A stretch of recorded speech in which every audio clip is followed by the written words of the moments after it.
What's going on, everybody? Welcome back to the PFF NFL show. Trevor, Sikkema, Dalton, Wasserman here with you guys to discuss everything that we saw in Week 11 in the NFL. We're going to give you the top 5 graded players from every single team. Going to talk about some most impressive, some most disappointing, and of course the PFF stats that told the story of all of the results. Dalton, right before we went live, you looked at the thumbnail for the video and you're like, Micah Parsons and Bashaw Tootin. That's the best thumbnail we've ever had. And, we're going to talk about those players and everything in between. How you doing, my friend? Fantastic. What a day it was yesterday. All the one-score games coming down to the wire, heavy implications in the standings. It felt like maybe the best Sunday we've had so far. It lived up to the hype. Yep. 100%. We were talking about that during the preview show that we had last Wednesday where we go, man, like this game, really big game. This game, really big game. This game, really big game. From the 1 p.m. slate all the way through Sunday Night Football, it was a massive week. And so I'm excited to run through all of this with you.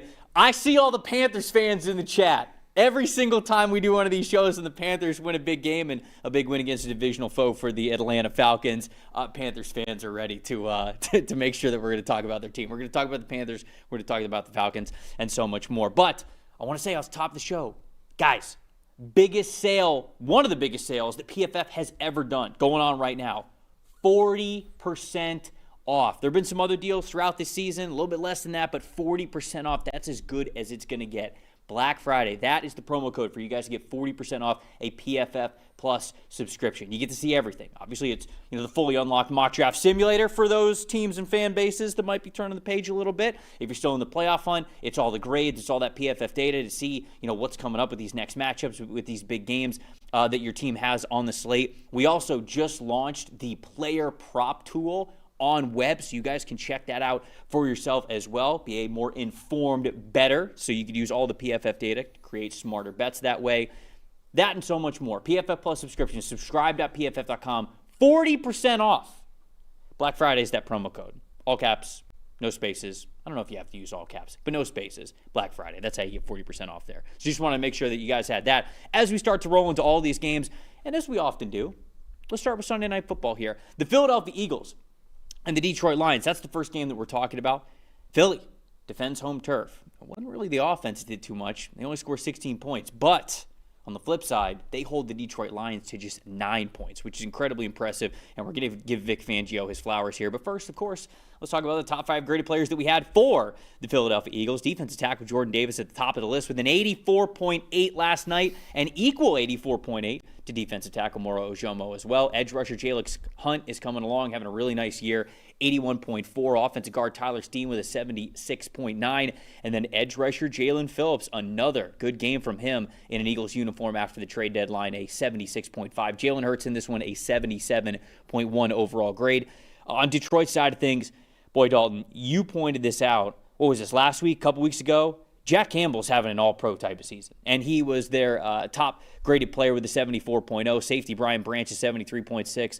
Cornerback Rocky Sand is 73.4. Edge rusher Aiden Hutchinson with a 72.5, and then running back Jahmyr Gibbs with a 71.6. Jared Goff in this game, not his best, a 42.5. Stat that told the story here, Dalton. What do you got? This, for as big as this game was between these two teams, Sunday Night Football, the stakes between two first-place teams, it's very simple, okay?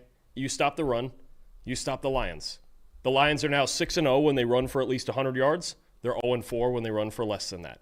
It's that simple. In this game, they ran for 74 yards, only 3.5 yards per carry. 2 explosive runs. The Eagles only missed 3 tackles on the ground at a 77.9 run defense grade. 2 of their 3 highest graded games in run defense have come in the last 2 weeks. Last week against Green Bay, now against Detroit. You see this Eagles front 7 really getting in a rhythm, and I think the addition of Jalen Phillips, both in the pass rush and in run defense, has been big time. And honestly, with Brendan Graham coming out of retirement, he hasn't played a ton of snaps these first 2 games back, but the fact that you had those 2 guys at 260-plus pounds to set the edge and funnel things back into this great group of defensive tackles, and I think the best linebacker group in football, this Eagles defense is starting to look like it did last year when there really was no legitimate answer for scoring a lot of points on them. Yep. They blew up the Lions' offensive line, especially in the interior in this game. In turn, they put Jared Goff in bad situations, drop-back situations he doesn't want to be in. They got a lot of pressure on him. He only completed 1 out of 13 passes under pressure in this game, and that's because there couldn't the Lions couldn't get to any of the deception and the play action in their offense. Eagles dominated this game in the trenches. As you saw in that top 5 with 4 guys there, their defensive line was the best unit on this field. Yeah, no, the Eagles, they played incredibly well on the defensive side of the ball, specifically, I think, on fourth down. You know, the Lions were 0 for 5 on fourth down, and I think that's a little bit of a talking point, right? I've watched some Lions fans be not happy with Dan Campbell in that regard, and Dan Campbell even says after the game, like, hey, look, I'm willing to admit that if we were more conservative here, because I believe 3 of those 5 fourth downs were in reasonable field goal range. You hit all 3 of those, you get another 9 points, you win the game 18-16, right? But to me, that is a little bit too much of a hypothetical world. And I think that a lot of people right now are frustrated with Dan Campbell because he is a gambling man. He has been on the forefront of being aggressive on fourth downs. And certainly it came back to bite them. But even afterwards, Dan Campbell, he said, and I totally agree with him, he's like, look, this is who I am.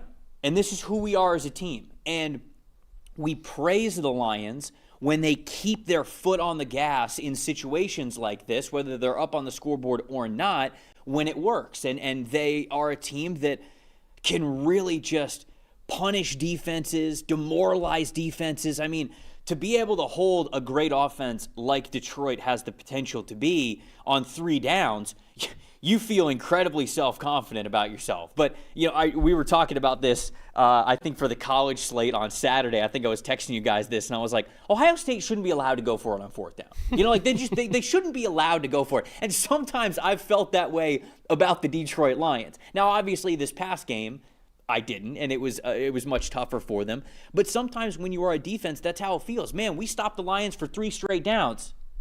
What do you mean they get a fourth down where the offense goes out there? And I think that's just a hat off to what Vic Fangio was able to do. And it just felt as though they played very aggressive, they played very tight, they played very confident. And there were a couple of throws that Jared Goff could have potentially had, but he was rattled. You know, they were rushing 4, they were collapsing the pocket. The corners were playing just such great tight coverage. And so it's not even that the Lions didn't have opportunities on fourth down. They just didn't convert them. And I think that's just a kudos to what Vic Fangio was able to do during the week to have this team ready. But the Lions are still a really great offense. I think it was more of a week where you just did not get their best. And it looks ugly when you see 0 for 5 on fourth down with this team, knowing that if they kick 3 field goals, they win the game.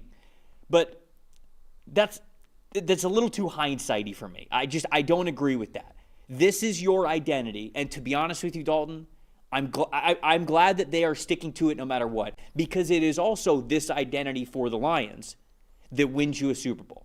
If they change who they are, if they start second-guessing who they are now, I think you get in trouble, especially when it comes to the playoffs. So you got to stay true to who you are, even when it bites you a couple of times. I think, again, it just speaks to how this game went and the fact that they got beat in the trenches, because against at least 3/4 of the teams in the NFL, they can line up on 4th and 1 and just run them over and make that conversion look like nothing, right? Because a lot of these were short yardage. The only one I would probably question is the fake punt with Grant Stewart up the middle there, where sure. I'd go, you know what, maybe if you're going to go for it, leave your offense out there again. I get that you're trying to, to throw a trick in there and get a fake punt going, and Dan Campbell loves those. But that's the one I might have questioned. But also, their defense was playing excellent football throughout this game too, right? And I get that sometimes you get in these field position games and maybe you punt it away and just make them work for it. But it didn't at any point really cost them a whole lot when you look at it. 2 field goals as all those conversions cost him. So I think when you look at the way his defense played, he felt good about that. And again, against most teams, he feels great about, really, Dan Campbell feels great about his offensive line and his run game against everybody. Just didn't happen in this game. And I think that really encapsulates just how well the Eagles played on defense. Sometimes it's not about the process. They just didn't execute this time. There's going to be another game where they go 4 for 5 or 5 for 5 on these fourth downs, and everyone's going to go, wow, look how brave, look how heroic. But it just didn't work this time, and Vic Fangio got him. Yeah, I mean, the last 4 weeks for the Philadelphia Eagles, 4 game weeks, I should say, because they had a bye week in between. 22 points allowed to the Vikings in Minnesota. 20 points allowed to the New York Giants just a few weeks after they scored 34 on them. Then you had the bye week, and then it was only 7 points allowed to the Green Bay Packers in Green Bay, and then only 9 points allowed versus the Detroit Lions. Eagles starting to hit their stride on the defensive side of the ball. And I think that also is part of what makes them championship caliber. So most impressive is Vic Fangio there for that stretch. Most disappointing, I just have the refs for this one. Like, it's just kind of brutal. Like, the last play where, obviously the one that everybody was talking about where Rocky Sin, like, got a little bit of A.J. Brown's hand in there, but A.J. Brown also pushes off on him. It's just a crappy play to call when the game is on the line like that. I just hate it, man. It's not a PI. It's just yeah. And, like, again, if you slow it down, because there are going to be some people that are like, well, what do you mean it wasn't PI? He grabbed his arm.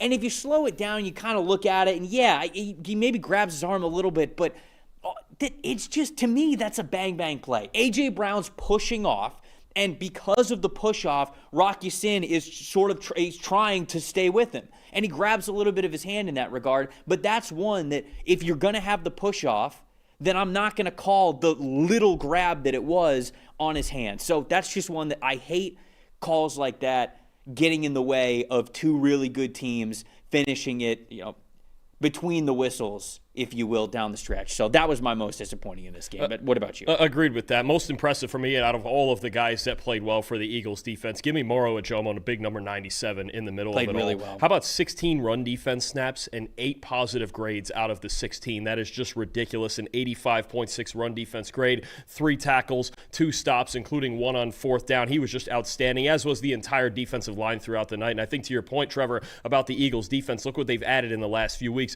A healthy Nakobe Dean at linebacker, Jalen Phillips via trade, and you got Nolan Smith back in healthy, and he didn't play a ton in this game, but now they've got a really good rotation of guys off of the edge that, again, are helping the rest of this team. But Ajomo, Jalen Carter was outstanding on the inside with 5 stops as well. This defensive line is back to being one of the elite units in football, as it generally is. We had a few weeks where it didn't quite look like that, but they're stacked. They have talent. They have depth, and Ajomo's just another player as a former 7th-round pick that Howie Roseman does it again. He just finds another gem late in the draft. And then my most disappointing, it's Jared Goff, right? Yeah. I mean, once again, we just see when the Lions can't dominate on the ground, he can't get him through these big situations like this. On the road, yeah, it's windy, yeah, it's cold weather, but when you talk about a guy going 9 for 26 without play action and 1 for 13 under pressure, it makes you question, as we've done for years, whether Jared Goff can carry them through these big moments against these big-time teams. He couldn't again in this game. I worry about it long-term for the Lions, as assuming if they get into the postseason, if and when they do, if they don't dominate in the trenches like they didn't in this game, can Jared Goff just drop back and throw the football and win them a ball game? Right. And it's, we didn't talk a lot about the Eagles offense. I want to spend a little bit more time on that before we do the Wednesday show, because I got to go back, and I was watching the Eagles defensive side of the ball, because I think that was the main story here in this one. But again, like, they did enough to win on the offensive side of the ball. They gave A.J. Brown 11 targets. He had 7 receptions for 49 yards. But it was a lot of just feast or famine, which kind of feels like what the Eagles are right now. I mean, even you go to Saquon's stats here, 26 rush attempts here from Saquon Barkley, 83 rushing yards. That's 3.2 yards per carry of an average. You're just not getting a lot of explosiveness there out of the run game, and there's just not a lot of consistency in the pass game. And so, look, the Eagles are sitting here at 8-2. They're clearly doing enough, and they're playing complementary football enough where the offense has been able to pick up the defense when the defense hasn't had it certain weeks. Certainly over the last couple of weeks, we've seen the defense pick up the offense over these last 2 weeks against 2 really good opponents in the Green Bay Packers and the Detroit Lions. But you've got to be a little bit more complimentary than that, I think, to beat these good teams enough to potentially go back-to-back and win another Super Bowl. But I think we'll probably talk about the Eagles' offense a little bit more when we're previewing them for next game.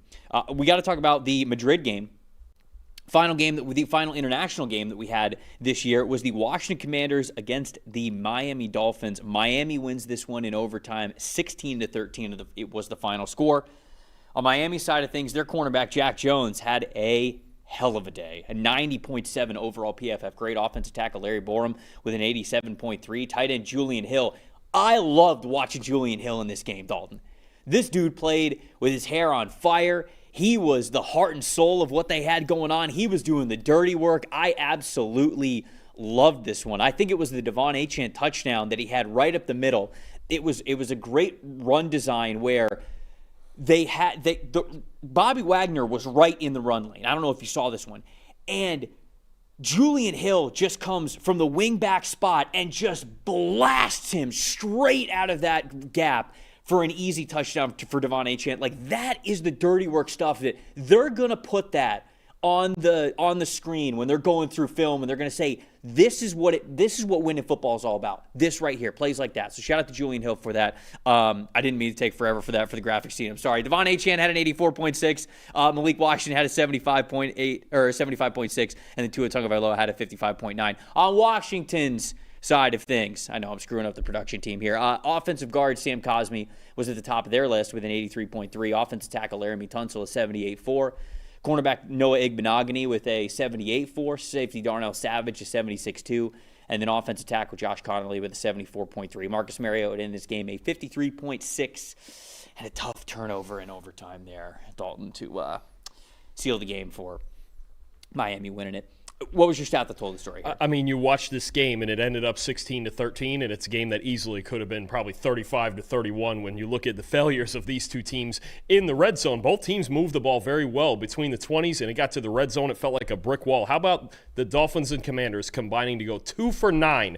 2 touchdowns in 9 red zone trips. That's basically how we got to the madness that we did at the end of the game. Miami 1 for 5 in the red zone. One of the last trip was the game-winning field goal where Devon Achane got him down in there after the Jack Jones interception, the biggest play of the game. Only 2.2 yards per play for the Dolphins in the red zone. Washington 1 for 4. Both teams with chances down near the line, down near the goal line. Washington with 2 of them to win this game, and they just could not figure it out. Sorry, the Dolphins actually had 2 inside the 2. The Commanders had 1 at the 1-yard line, couldn't convert there. 3.4 yards per play in the red zone. If you take out the Deebo Samuel touchdown that was scored from exactly the 20-yard line right at the edge there, 2 yards per play. Just 2 teams. It was a very odd game because you felt like all day they were playing good offense on both sides, and the red zone really meant red means stop here. I mean, it just got nowhere once they got down in there and they couldn't finish drives. But at the end of the day, the Dolphins made the one big defensive play in overtime. That's all how we got there, and eventually they just finished it off then. Yeah, you talked about being able to stand strong in the red zone, especially when you get in an area where you know the team's going to run the ball.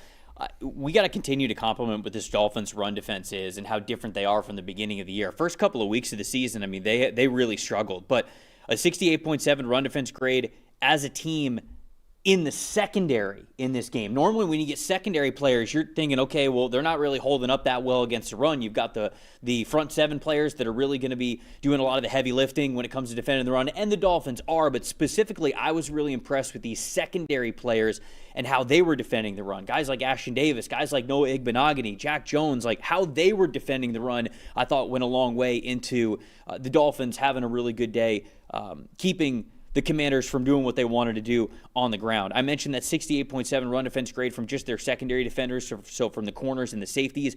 8 solo stops from their secondary players in this game, and just a 5.59 average depth of tackle from those secondary members. Normally when we just sort of contextualize and compartmentalize the secondary players in run defense, you're looking at an average depth of tackle of 7, 8, 9, 10 yards, something like that. Because, of course, if a secondary player is running into the ball carrier, there's a good chance they've got good momentum and they're carrying themselves forward and they're going to get a pretty good chunk gain there. For that to be a 5.59 average depth of tackle, that means that these players were swarming to the ball and they were really ready to descend in and come downhill in run defense. So hats off to what the Dolphins have done. First 3-4 weeks of the season, they were one of the worst, if not the worst, run defense team in all of the NFL. But man, since week 6, 7, something like that, I mean, they have been one of the best teams in the NFL at just that. So I just wanted to give them their kudos here once again. Yeah, no, it's something we talked about in the preview. It really came through for them. And Commanders running backs, 28 carries, only forced 4 missed tackles. And the Dolphins, first 5 weeks of the season, they had the 3rd worst run defense grade in the league. Since week 6, it's the 2nd best. The improvement on the defensive line is something I highlighted in the preview, and you mentioned it. When you got second-level defenders swarming to the ball like that, now you've got a complete run defense. They have turned around the physicality of this run defense, and it's made a big difference over the last month and a half. Yeah, Jordan Brooks, a big reason why. I mean, he's been a monster since week 6, but so the defensive line guys as well. Kenneth Grant, Jordan Phillips, like those guys in the middle, the edge rushers that you would assume, Zach Seiler, Bradley Chubb, like those guys have really started to play very, very well as well. So really cool to see there from the Dolphins. My most impressive was Jack Jones. You mentioned he comes up with a big play to get that interception in overtime. 90.6 overall grade, 91.7 coverage grade, allowed only one catch for -3 yards on the entire day. Like, there were moments where Jack Jones with the Raiders looked like prime Jair Alexander, right? Like, there were a couple of games when he was playing with the Raiders where he looked that good. It was just too up and down for them. They ended up moving on, and funny enough, Jack Jones said yesterday on Twitter, like, 20 minutes after the game was over, goes to Twitter and he just tweets out, "Raiders should have never got rid of me."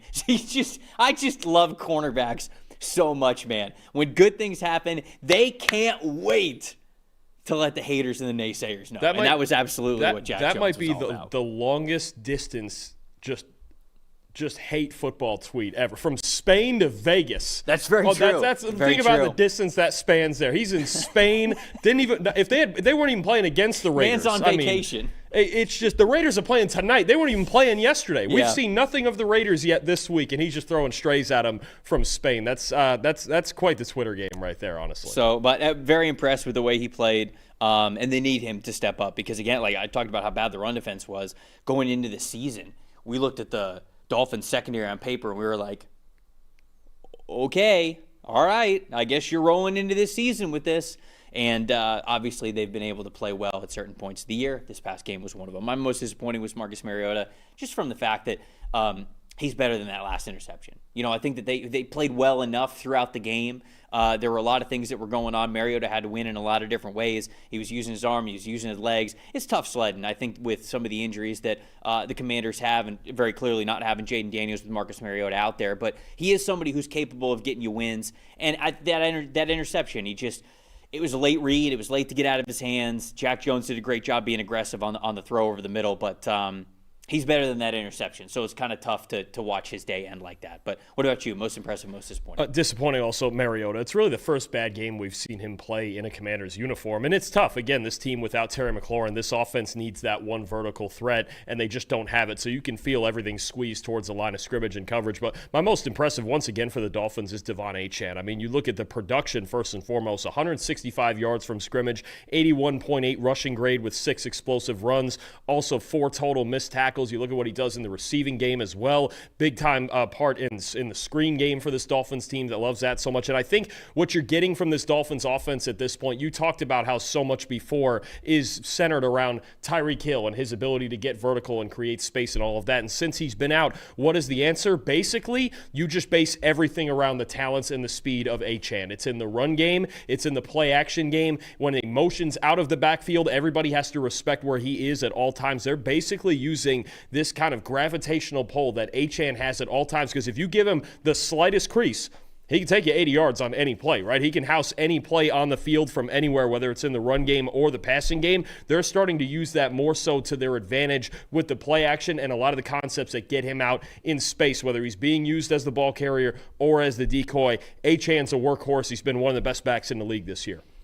Anything else on this one before we move on? I'm good. Okay, let's talk about the Panthers and the Falcons. Panthers fans, we know that you're in the chat. We've heard from you guys, and we love to see it. So let's get to your game next. Carolina wins a thriller in overtime against a divisional foe by a score of 30-27. Carolina's top 5 graded players here that we had in this game. Rookie wide receiver Tetairoa McMillan at the top of the list with a 77.2.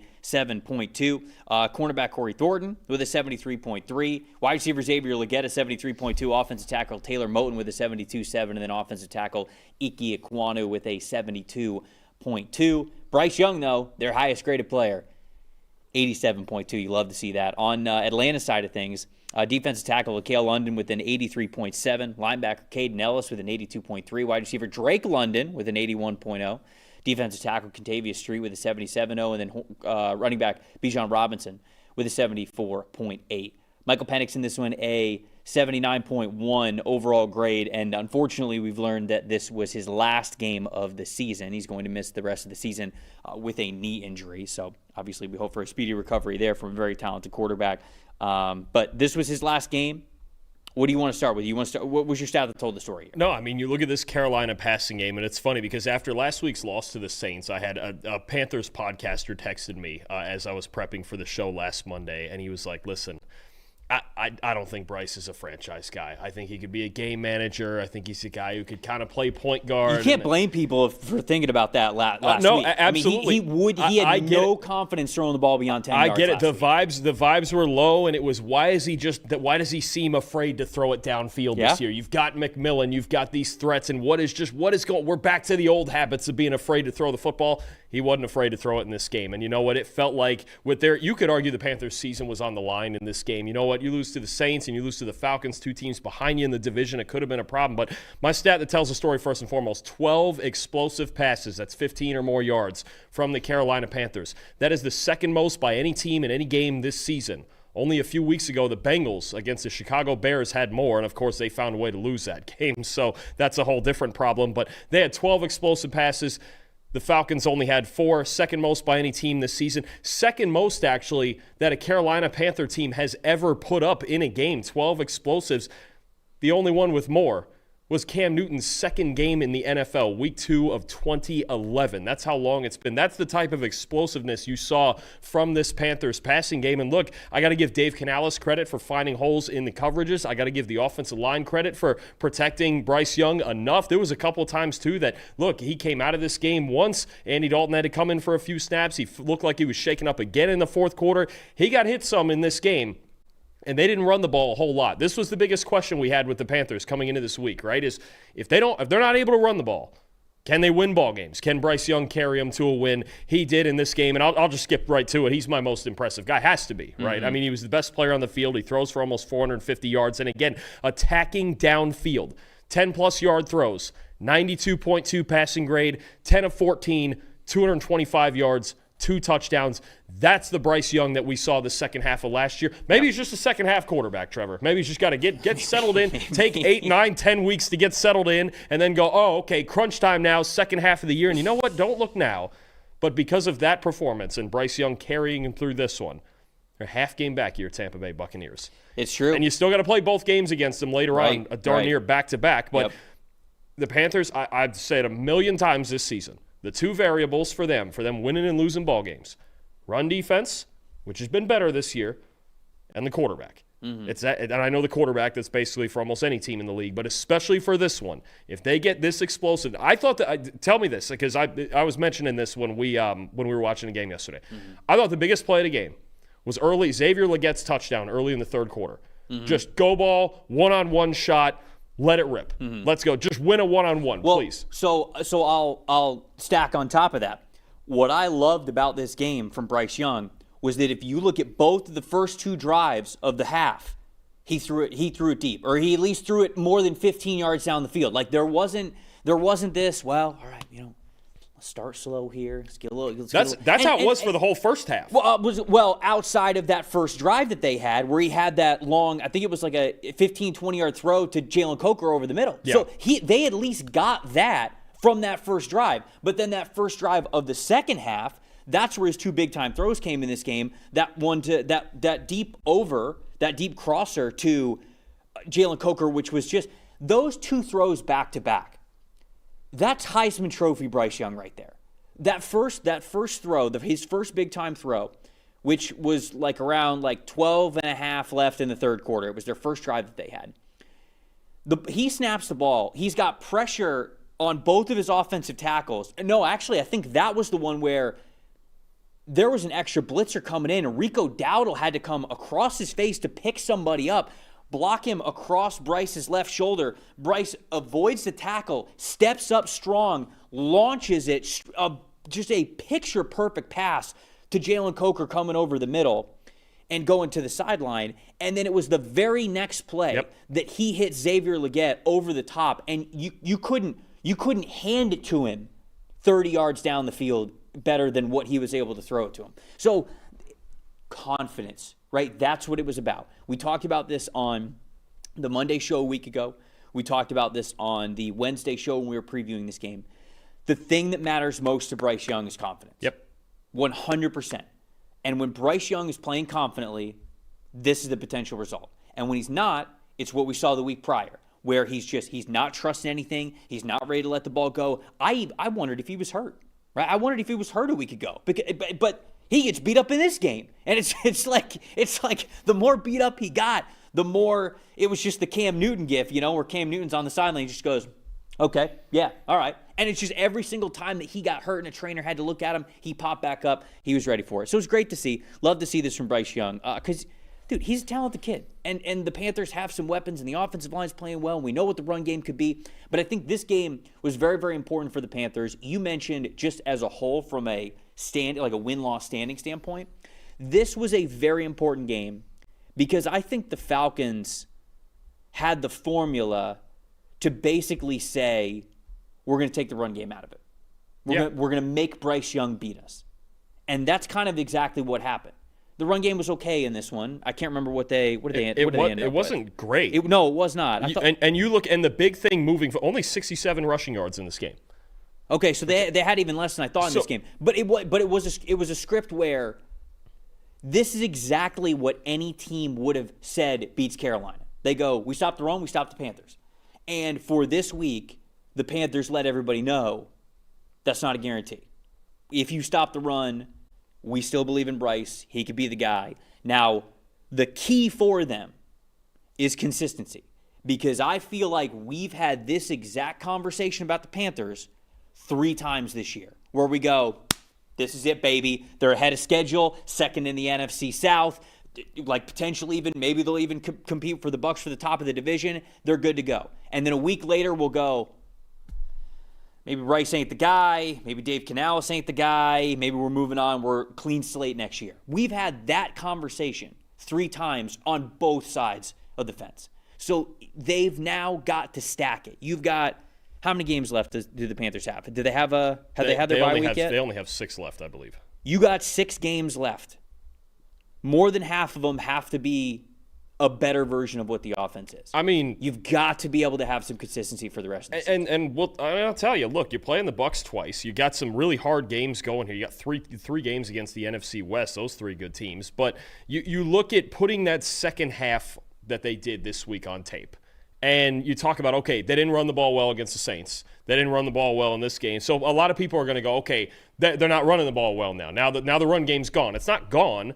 They just need to make defenses respect them over the top and create a little more space down in there. And that's going to be the question for me in this matchup next week against San Fran, who's been pretty good in run defense this year. Are they going to make the 49ers respect them enough over the top to give them space to run the football underneath without 8-9 guys in the box? The Saints stack the box. The Falcons stack the box, like you mentioned it. I think this second half was big to put on tape for this team, especially, please, Xavier Legette, keep the momentum going, because if you have McMillan and Legette, and you even mentioned Jalen Coker making big plays, and then even Tommy Tremble making the big play in overtime in this game was big time too. They don't get a lot of production out of their tight ends. They got the big play out of one of them in this game.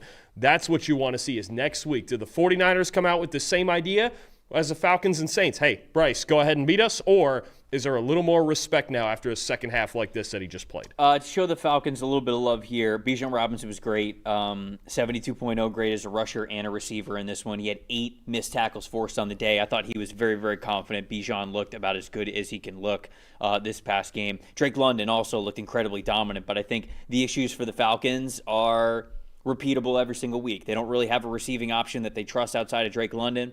Michael Penix was a little inconsistent in this game, and then obviously him getting hurt, we're not going to get to see him the rest of the season. And then I think just on the defensive side of the football, they're young. They're coming together, and it's just, I think the amount of youth that they have at the starter and secondary levels is just something that's always going to be high variance for them this year. So just shouting that out on the Falcons side of things. Anything else on this one before we move on? I mean, Penix is out for the year.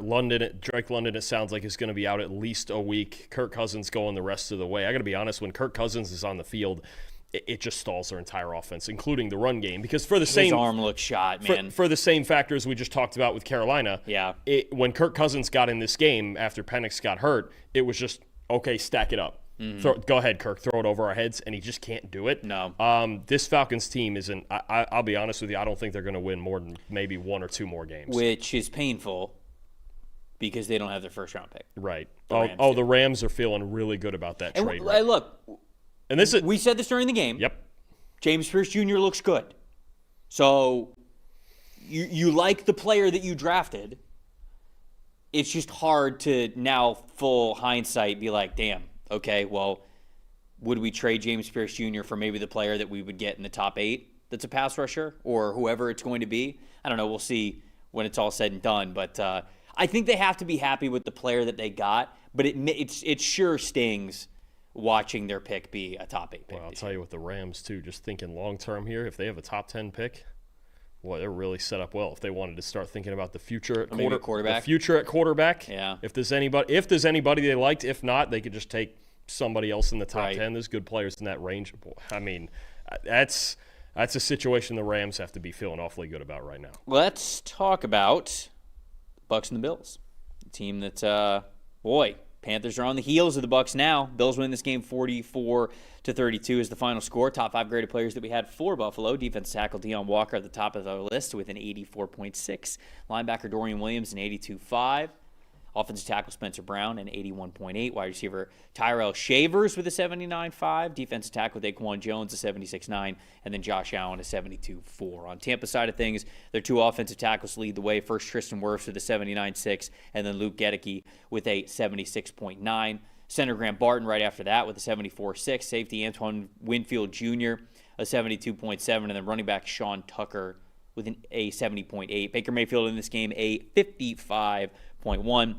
Stat that told the story here, Dalton. Look, I think Josh Allen, obviously, he had 6 total touchdowns in this game, only the second player ever, and the first ever to do it twice with 3 passing touchdowns and 3 rushing touchdowns in this game. It was a slow start. He had kind of a retro 2019 Josh Allen basketball pass interception that never should have been thrown, obviously. Second interception late in the second quarter also was not great, but put it together when he needed it most. Look, he had a 60.6 PFF grade in the first half, mostly because of those 2 turnovers, and an 81.1 in the second half. Once he figured out the rhythm of this defense and when the Bucs were blitzing and what coverage he was getting out of that. And I thought Joe Brady really called a great game as time went on as well, figuring out those man-to-man matchups when the Bucs were blitzing. And then just Allen, he's gotten so much better over the years at seeing zone coverages and seeing coverages in general. He took the reins in this game as he does so often, and as he so often has to do for this Bills team that still gave up 32 points and I think, over 200 rushing yards in this game.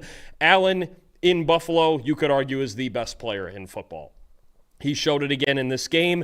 The grade is a bit dragged down again by the 2 turnovers. The first one especially was really bad, but when it matters most, especially in that building, Allen was outstanding, and he carried this team to another win as he so often does. Yeah, Josh Allen was fantastic in this game, and I think that when you look at the Bucs defense trying to match him, again, not taking anything away from what the Buffalo Bills did, the Bucs, I just don't think have the horses right now on the defensive side of the ball, or at least it certainly was a glaring issue for them yesterday. I think that when you looked at how they were playing in coverage, they tried to deploy a lot of different numbers of coverage defenders, but the problem is that with Hassan Reddick out, because Hassan Reddick is out, they don't have a one-on-one winner. Yaya Diaby, 3.9% pass win percentage in this game. Logan Hall, 0.0% pass win percentage. Chris Braswell, 0.0% pass win percentage. Their highest pass win percentages came from their defensive tackles in this game, and that's not, you've got to have more than that. You have to have more than that against Josh Allen. Those numbers are not good enough without Hassan Reddick. Levante David has been good this year. Heck, he was good last week. But I don't know if it was the Buffalo cold or what it was, but the Levante David looked 1 and even 2 steps slow in this game. And again, I don't know if it was just the cold, because he looked a lot quicker last week when they were in Tampa, but he looked like he was running in quicksand in this game. He was not as quick as he needed to be. He was not as fast as he needed to be. And then Benjamin Morrison, their rookie corner, he got picked on a lot in this game. Gave up 3 catches for over 70 yards in that touchdown, that first Josh Allen touchdown that they had there. And it's a situation where Jamel Dean plays 2 snaps because he gets hurt. And then Benjamin Morrison, the rookie, is thrown in there. And Ben Morrison was also the player who gave up the long Kyle Williams touchdown last week.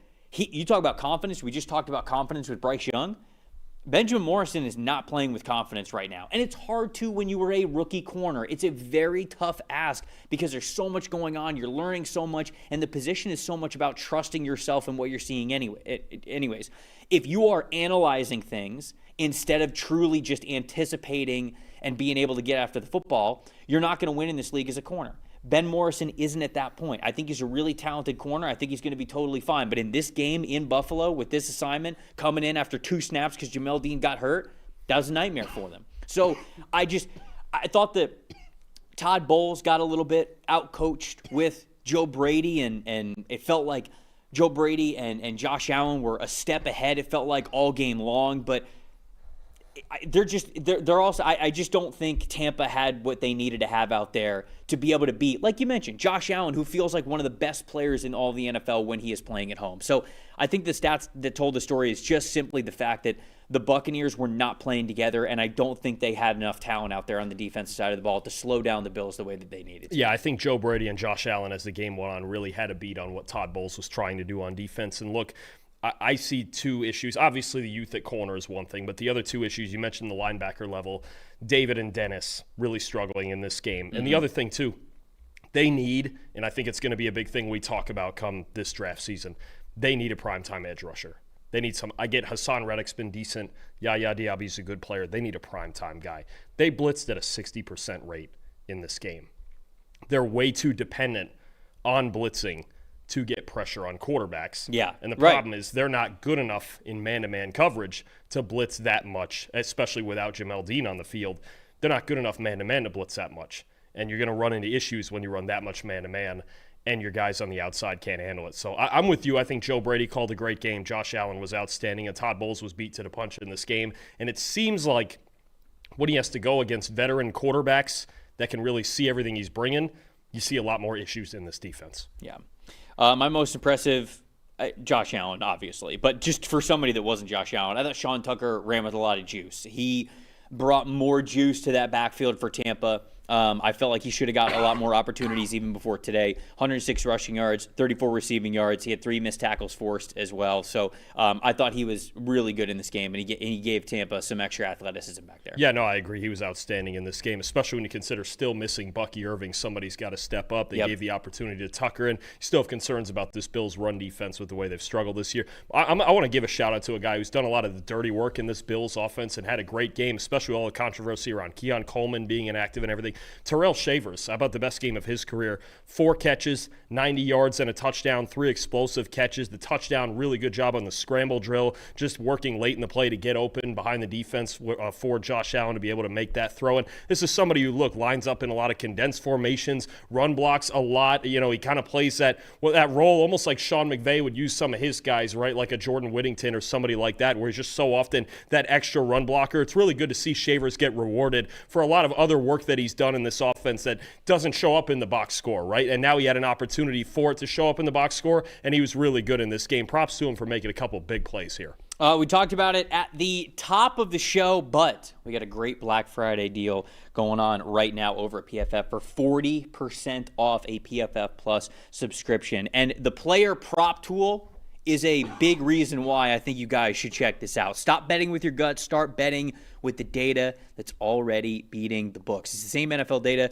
that NFL teams use to game plan. Now it's helping bettors cash more slips. The all-new PFF player prop tool over at PFF.com finds the edge the books miss. It's built for bettors who want a real advantage. With more filters, faster performance, and a new clean design that you guys can see, it's never been easier to find that data that actually wins out the bets. Whether it's rushing yards, receptions, hidden edges on skill players, this tool delivers all sorts of clarity, confidence, and cashable value every single week. Right now during the Black Friday sale, you guys can save 40% off of that PFF Plus subscription. That's full access to the player prop tool, but also all the great stuff of like premium stats, fantasy, draft tools, all the good stuff just for $5.99 a month. $5.99 a month, guys. Go check it out. Subscribe.pff.com. Use the promo code Black Friday.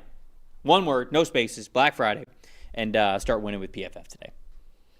Okay, next game we're talking about here, Chargers and Jags. Ooh, man. Ugly. The injury report just caught up to the Chargers, I think, on this one. And maybe the cross-country travel as well. But Jags win it. 35-6. Big win for the Jags, getting back on the horse here. Their top 5 graded players: offensive guard Ezra Cleveland at the top of the list with a 90.5, tight end Johnny Munt with an 89.5, wide receiver Jacoby Myers an 81.9, edge rusher Josh Hines-Allen with an 80.2, safety Antonio Johnson a 79.5, and then Trevor Lawrence in this game a 57.8. On the Chargers side of things, cornerback Dante Jackson with an 80.2, safety Derwin James Jr. 74.3, offensive tackle Trey Pipkins III with a 71.0, wide receiver Keenan Allen with a 70.9, cornerback Benjamin St. Juste to 70.0. Then Justin Herbert in this game struggled. Felt like the offense just as a whole completely did. 53.0 was his grade there. Stat that told the story, Dalton. What do we got? Struggled, and they were hardly out there, Trevor. When you look at the Jaguars holding the football for almost 38 minutes, 37 minutes and 55 seconds, the Jags had the ball in this game. This was a crazy stat to me, too. How about the Jags running 69 plays? 30 of them picked up first downs. 30 first downs on 69 plays. I mean, you talk about ball control and possession. And look, Liam Cohen did this at times last year with the Bucs, where it was kind of this modern ball control offense. That's how this worked in this game. Even without Brian Thomas Jr., even without, obviously, Travis Hunter, they just found a way to just possess the ball. It felt like every time you looked up, it just Jacksonville had the ball again, right? And the Chargers, there's other issues we have with them, but much like the Lions, I talk about running the ball and getting to that cutoff. When the Jaguars run for 100 yards, they're 5-1. 192 rushing yards in this game, second most of the season. 10 missed tackles forced on the ground. Etienne and Bashal Tutin were running really well. That was a season high, those 10 missed tackles forced. So I think you look at this Jags team, this is how Liam Cohen wants to win ball games. It's physical. There's different personnel packages. Maybe they don't have just a whole lot of vertical in this passing game right now without Brian Thomas, but they are making it work. Jacoby Myers making a bit of an impact after the trade a couple weeks ago. And the Chargers on the other side of that, you're going to talk more about this and why, and we already, pretty much anybody who watches the show knows why the Chargers can or will struggle on offense, but they don't have a way. You talk about their offensive line, and the obvious is, oh, well, Justin Herbert's getting hit all the time, right? Mm-hmm. That's the obvious thing you say with a bad offensive line, but the other issue is you don't have a way against a team like this that's taking possession over early in the game. You don't have a way to play that ball control style. No, you don't. Because you're not run blocking either, right? You can't run the football, and you're too predicated on now we're playing this ball control team, and we got to hit home runs to match them because they just hit 6 singles in a row to score, right? It becomes just a structural issue in your offense where you're so reliant on Justin Herbert to carry you and just continue to hit home runs every week, and it just didn't happen. Liam Cohen coached a great game. The Jags were the more physical team really on both sides of the ball, and the fact that they ran the ball well, as we've talked about with Detroit and Carolina and the Bills and so many other teams, when the Jags run the ball, they're a good football team. They just don't have a whole lot of vertical to it in this offense, but they didn't need it in this one. Yeah, the best way to stop a quarterback is sometimes just to keep them off the field, and that's exactly what Jacksonville did. And even when Justin Herbert was out there, I mean, I felt like he was doing all he could do, but he was their leading rusher on the team with 21 yards on 3 carries. You know, Kamani Vidal had 5 carries for 13 yards. I mean, it's just, like you said, there wasn't any balance for what the Chargers were doing. They were behind on the scoreboard. They were behind on time of possession. So you didn't really want to run the football because you got to speed things up a little bit. But when you speed things up, the Chargers offensive line was giving up a 40% pressure percentage, which was the 3rd worst of any team in the NFL this week. When it came to impact run blocking, they had a 30% impact run blocking percentage, which we've talked about here on the show. That means anytime that a player earned a positive run blocking grade, they had a 61.5% defeated run blocking percentage. So that's worse, right? It's not just because, like, we can sit here and talk about, okay, well, they've got a lack of explosives, right? They're not as explosive as they need to be. The issue with the Chargers is they've now got more negatives than even neutrals. That's a major issue for what is going on here. 61.5% defeated run blocking percentage. That means that guys are gaining a negative play, a negative grade result on 61.5% of their rushing snaps. That's never going to get it done. 59.4 pass blocking grade, 54.6 run blocking grade. It's just hard. It's a hard recipe to win, no matter what. So Justin Herbert struggled, the run game struggled, the offensive line struggled, everybody struggled, and it felt like the Jags really took care of business. I think at Bashal Tutin, I talked about this with Sean Tucker with the Buccaneers, juice, right? Getting some juice in the backfield there. I thought he played very, very well. 76.4 rushing grade, 74 rushing yards, 5 missed tackles forced, and going back and watching all of his rushing attempts, I loved when they were running inside zone and when they allowed him to sort of feel that flow of the offensive line and specifically always have that cut back option against the grain to go to the other side. When everything's flowing to the right, can you put your foot in the ground and can you go up on the left side of the line of scrimmage if the space is there? And I felt like Bashal Tutin always read things much better when he was at Virginia Tech and when he is in the NFL, when you give him that freedom, when he is reading the flow of the offensive line. So outside zone, inside zone, mid zone, I feel like that is a recipe for Bashal Tutin to break off some pretty big runs like we saw him do when he was at Virginia Tech. And we saw a little bit of a glimpse of that this past weekend. So loved that and wanted to shout him out there. Of course, I had to shout him out because he was on the thumbnail. Yeah, you better have. Yeah, right, right. Had to make him one of my most impressive. We couldn't have him at the top there and then just not get through this game had without to do mentioning it. him. He deserves it. Absolutely. No, for sure. I mean, and I'll tell you what, how good do the Jags feel about that Tank Bigsby trade? They've got Tutin producing, and they got 2 day 3 picks for Bigsby, and you've got ETN and Tutin both running really well in this game. I think the other point about the Chargers now, the problem is if you're going to have games like this where you're going to be the less physical team in the trenches, whether or not the Chargers make the playoffs will be a question down the line. They're in right now. They're 7-4, I think it is, right? Chargers? Yeah. Yes. The problem is there's going to be a hard cap on this. Even if they make the postseason, they have the lowest graded offensive line in football now. Below Cincinnati, below Cleveland, below Miami, all of these, they're the dead last now in offensive line grade. There's only so far you can take that. Now, credit to Justin Herbert and Jim Harbaugh, the coaching staff, everything, if they can make the playoffs, but it just feels like that's going to be the thing that prevents them from being a prime contender in the AFC. Brian's pointing this out in the chat. The stat that matters, 1. 1 penalty on the Jags. Good stuff. 1 penalty for 5 yards, too. Wasn't that an issue for them in recent weeks before this one, too? I'm pretty sure. When I checked this, I think 2 weeks ago, they were the most penalized team in football. That'll do it. 1 penalty is excellent. That is awesome. Really good shout out there by Brian because I absolutely agree with that.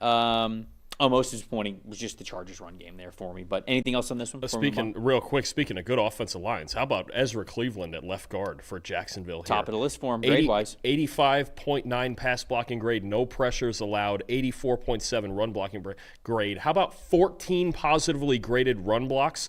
The only 2 guys who have had more in a game, in a single game this year, were both Penei Sewell and Tate Ratledge in Week 3 against the Baltimore Ravens when the Lions ran all over them. Just a dominant effort in multiple different concepts from Cleveland. The Jaguars had 138 rushing yards and 3 touchdowns when running off the left side of their offensive line. Cleveland was the biggest reason for that. A dominant effort up front. Looks comfortable in that system now. Talk about the Bears and the Vikings. Chicago wins this one 19-17. Of course, Caleb Williams gets all the credit for a game-winning drive, right? Yeah, who's even heard of Devin Duvernay, you know?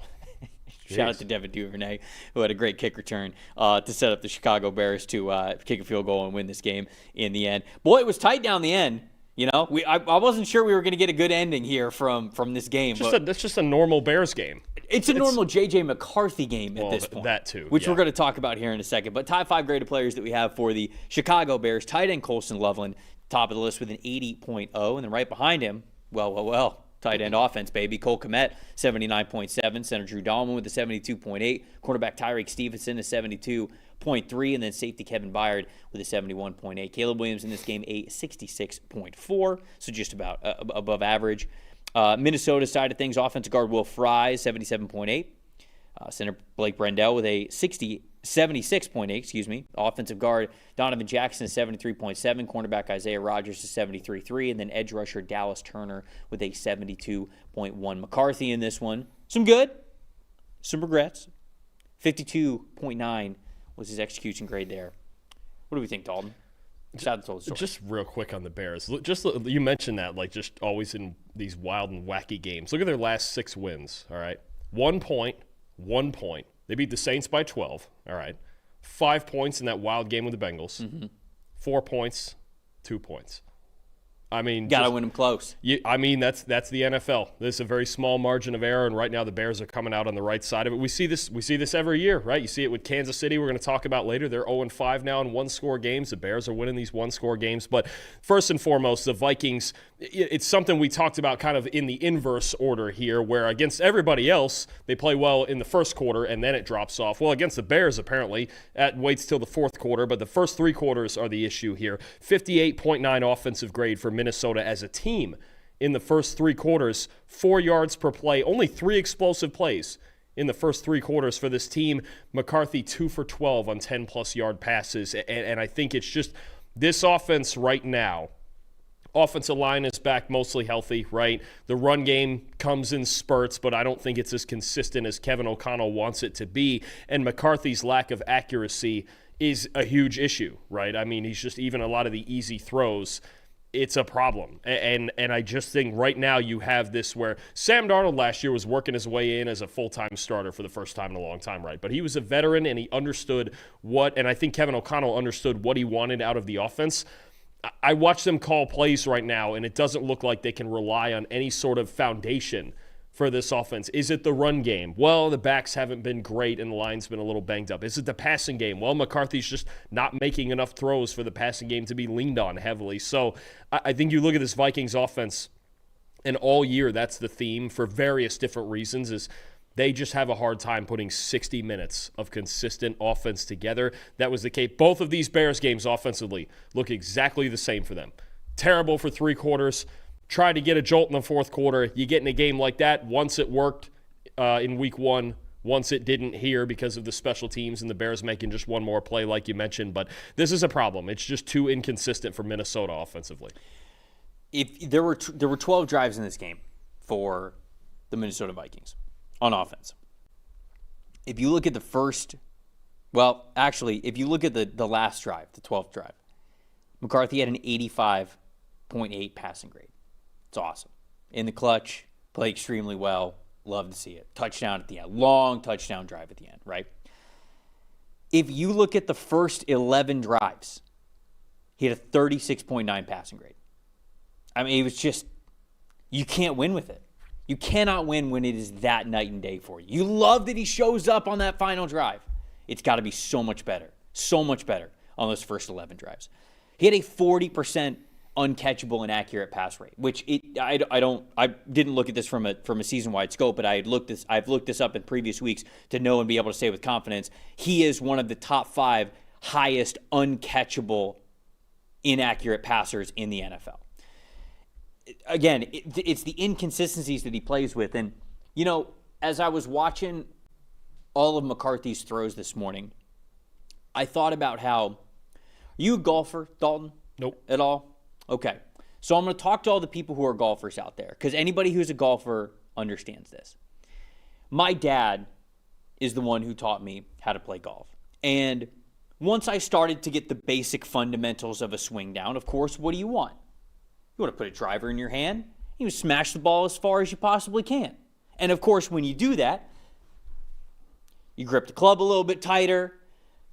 The follow back, you're bringing the club back way too far. You're overextending, but you are just trying to put every single muscle that you can into that drive because you want to hit it as far as you can. So you're speeding up the process. You're not relaxed. You're tense because you just want to hit it as far as you possibly can.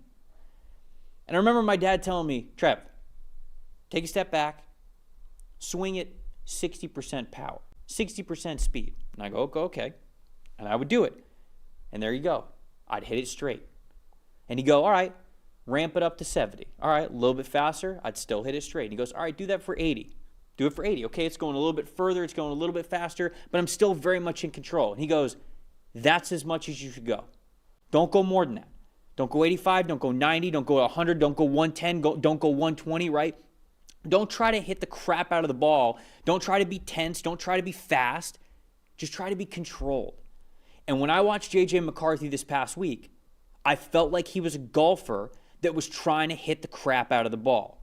Because you watch his process, you watch his lower body mechanics, you watch everything that has to do with his throwing motion. He is trying to go so fast and he is trying to throw that ball so fast that the rest of it, The whole rest of the process in his throwing motion, from his feet all the way to his follow-through, is fast. And when it's too fast, that's when it gets erratic. That's when it gets inconsistent, and that's when you see the inaccuracy show up. So to me, that's what I look at when I see J.J. McCarthy. He is tense. He is trying to be so fast, and he's trying to, for some reason, to put his whole body into these throws to just throw it as fast as he can every single time. And it's just not going to work at the NFL level because you're not going to be as accurate as you need to be. So I feel like he is a golfer that just needs to slow it down a little bit. And you know what? That's boring. It's hard to do. You want to throw it as fast as you can. You want to be able to do that kinds of stuff. You want to be able to drive the football or drive the golf ball as far as you can every single time you put a driver in your hand. But most of the time, your golf game's a lot better when you slow it down, when you relax, and when you actually allow your fundamentals to do the work. And I think that's where McCarthy is right now. No, I agree. The fundamentals are inconsistent for sure. And something I noticed, too, just that the numbers kind of told me here, was that there's a big difference. Because I'm going through this game in sequence, and I go, man, when he throws over the middle, he looks fine, right? He looks just fine. In this game, over that middle third of the field, let me cut it into 3 18-yard portions here, okay? Over the middle third of the field in this game, he's got a 91.4 passing grade. He's drilling throws that are right in front of him. And the more I look at this, then I go, he's missing all these throws on the outside. In this game, he was 9 for 20 on throws outside of that area. Okay, so take that middle third out and start getting out towards the numbers. 9 for 20 with a 38 passing grade. Look at it for the season. Over that middle third of the field, 90 passing grade. That's a perfect elite passer. I'm in, right? Outside of that, a 51 passing grade. What I see mechanically and why it's so inconsistent, his front side, when he has to make outside throws, it doesn't get there. It never gets there. So if you're throwing to your left and you're too closed off, then you're trying to drag that front foot, that lead foot over, and you over rotate. If you're on the right and you're not closed off enough and you don't get your back foot set to make those throws out to your right, then you're too open. Then things get away from you, right? Yep. It's just he needs to work, and this is going to end up being an off-season project. These are things you have to fix in the off-season, right? It's not gonna get fixed. To me, when he's making outside throws right now, his front side is not getting where it needs to be, right? When you make throws over the middle, you're already in your drop. That's where you are naturally. Right. You're squared up to safeties. Yep. That's where it's going to – and that's why he's got an elite passing grade over the middle of the field. That's the part to me that he's going to have to work on. Get in the offseason. I know we still have 7 weeks to go, but get in the offseason. He's got to work on his front side. It's something that Tom Brady used to do every offseason. Joe Burrow, I would say, is arguably the best at it. Josh Allen's gotten a lot better at it, right? Those guys with great mechanics, they have great mechanics to every area of the field, but your front side has to be aligned. That's what I see there. When I was going through this game, I go, every throw he's missing is to the outside. It's everything towards the numbers and out. Yep. And that's why. It's because if you're either over rotating or if you're leaving your front side too open at that point on the right, it's just not going to drive the way to get there. Like you mentioned, it's got to be consistent. If you watch him make throws around the hash marks, it looks good. It looks really good because it's right in front of him and everything's aligned. When he has to make throws outside, it's just not. Yeah. No, that's how I feel about him, and it's interesting that you bring all that up because two areas that I really like to put college draft prospect quarterbacks in, because I think that it means a lot, is who are you when you're throwing over the intermediate middle of the field, right, 10 to 19 yards down the field, and then who are you on third and long. Like, those are two areas that I like to put every single quarterback in, and then, for other ones, it kind of gets a little bit more contextual based on what I think they do well versus what they don't do well. But I like to put everybody at least in those two categories because I think they mean a lot. I remember J.J. McCarthy graded really well in, I think, both of those areas, and it makes sense that in the NFL, we're still seeing that. But then it's the outside, the number stuff that he definitely still needs to work on. And if you want a young guy, I know I named some elite guys before Brady and Burrow and guys like, if you want a young guy who fixed this in one offseason with a new offense, I'm not saying McCarthy needs a new, but I'm saying just this guy got a new OC and really fixed some things on those outside throws. Another intermediate middle of the field guy I know you love, Drake May. Go watch the difference between, if you had concerns about Drake May throwing to the outside, not because of arm strength, but because of accuracy, watch him throw this year. He's been an elite thrower outside the numbers, and that's because his mechanics are cleaner than ever, and that front side gets anywhere he needs to go. Yep. That's a great example. Whatever Drake May is doing, that's some tape that I would put on for J.J. McCarthy and go, hey, this is just what it needs to look like. Calm down, stay within yourself, and you can make these outside throws. It's a good shout. Most impressive, I love the Bears tight end passing game in this one, really, because I think it's a representation of the Bears offense sort of arriving. Now, that's not to say that it's going to be perfect every week and that it hits the ceiling. But to me, I think the challenge when you have all of these passing weapons, especially for a young quarterback, is getting him confident with all of them, right? Because instead, then we just look on, when it's not going well, we just look at things on paper and we go, well, hold on. You got Rome Odunze, you got DJ Moore, you have Luther Burden, you got Cole Kmet, you've got Colson Loveland. Like, you have all of these guys. How are you not throwing to all of them? And the fact of the matter is, Caleb has to get confident with all of these players. And that takes reps. That takes time. And now I feel like he is. So it's a little bit like what we've kind of seen with the Bills, where you know how the Bills have like so many different guys that they could throw to, and like Josh, it feels like, has the ability to hit any of these guys at any time. Now, again, not saying it's perfect every single week, but that's where I feel like the Bears are arriving to, is that if it needs to be a game plan where Ben Johnson goes, hey, we're going to be heavy on the tight ends today. Caleb goes, all right, I trust those guys. I can do it. Or if he goes, hey, big day to hit some deep shots to Luther Burden, he'll go, all right, I've hit that a couple of times this season. I trust Luther.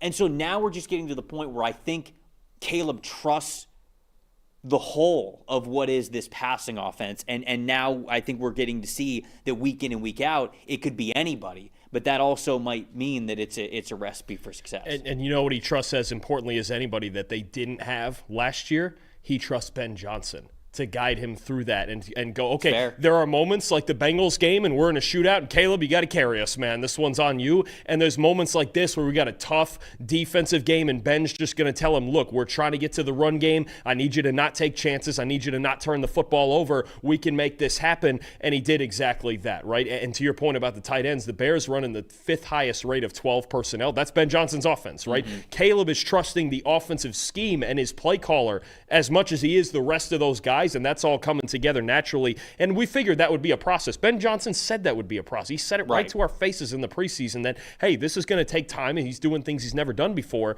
But the fact that they're in this part of the process and they're just starting to get comfortable and they're 7-3, that's big time. I mean, you have to credit. We were joking about the close games and all that, but that to me is a display of your head coach guiding a really young team with a really young quarterback through that. Mm-hmm. I mean, so you sit there now and you go, boy, the Bears could win this division because they understand how to get through these. Ben Johnson understands how to get his team through these clutch situations, and you're getting the buy-in from your quarterback. It's coming. It's not going to look super flashy every week like it did against Cincinnati, but these are the types of wins that make Caleb better as much as anything. These hard-fought, fist-fight type of wins where you just got to make enough plays to get through them, because that's most games in the NFL. Yep, I agree. I agree with you.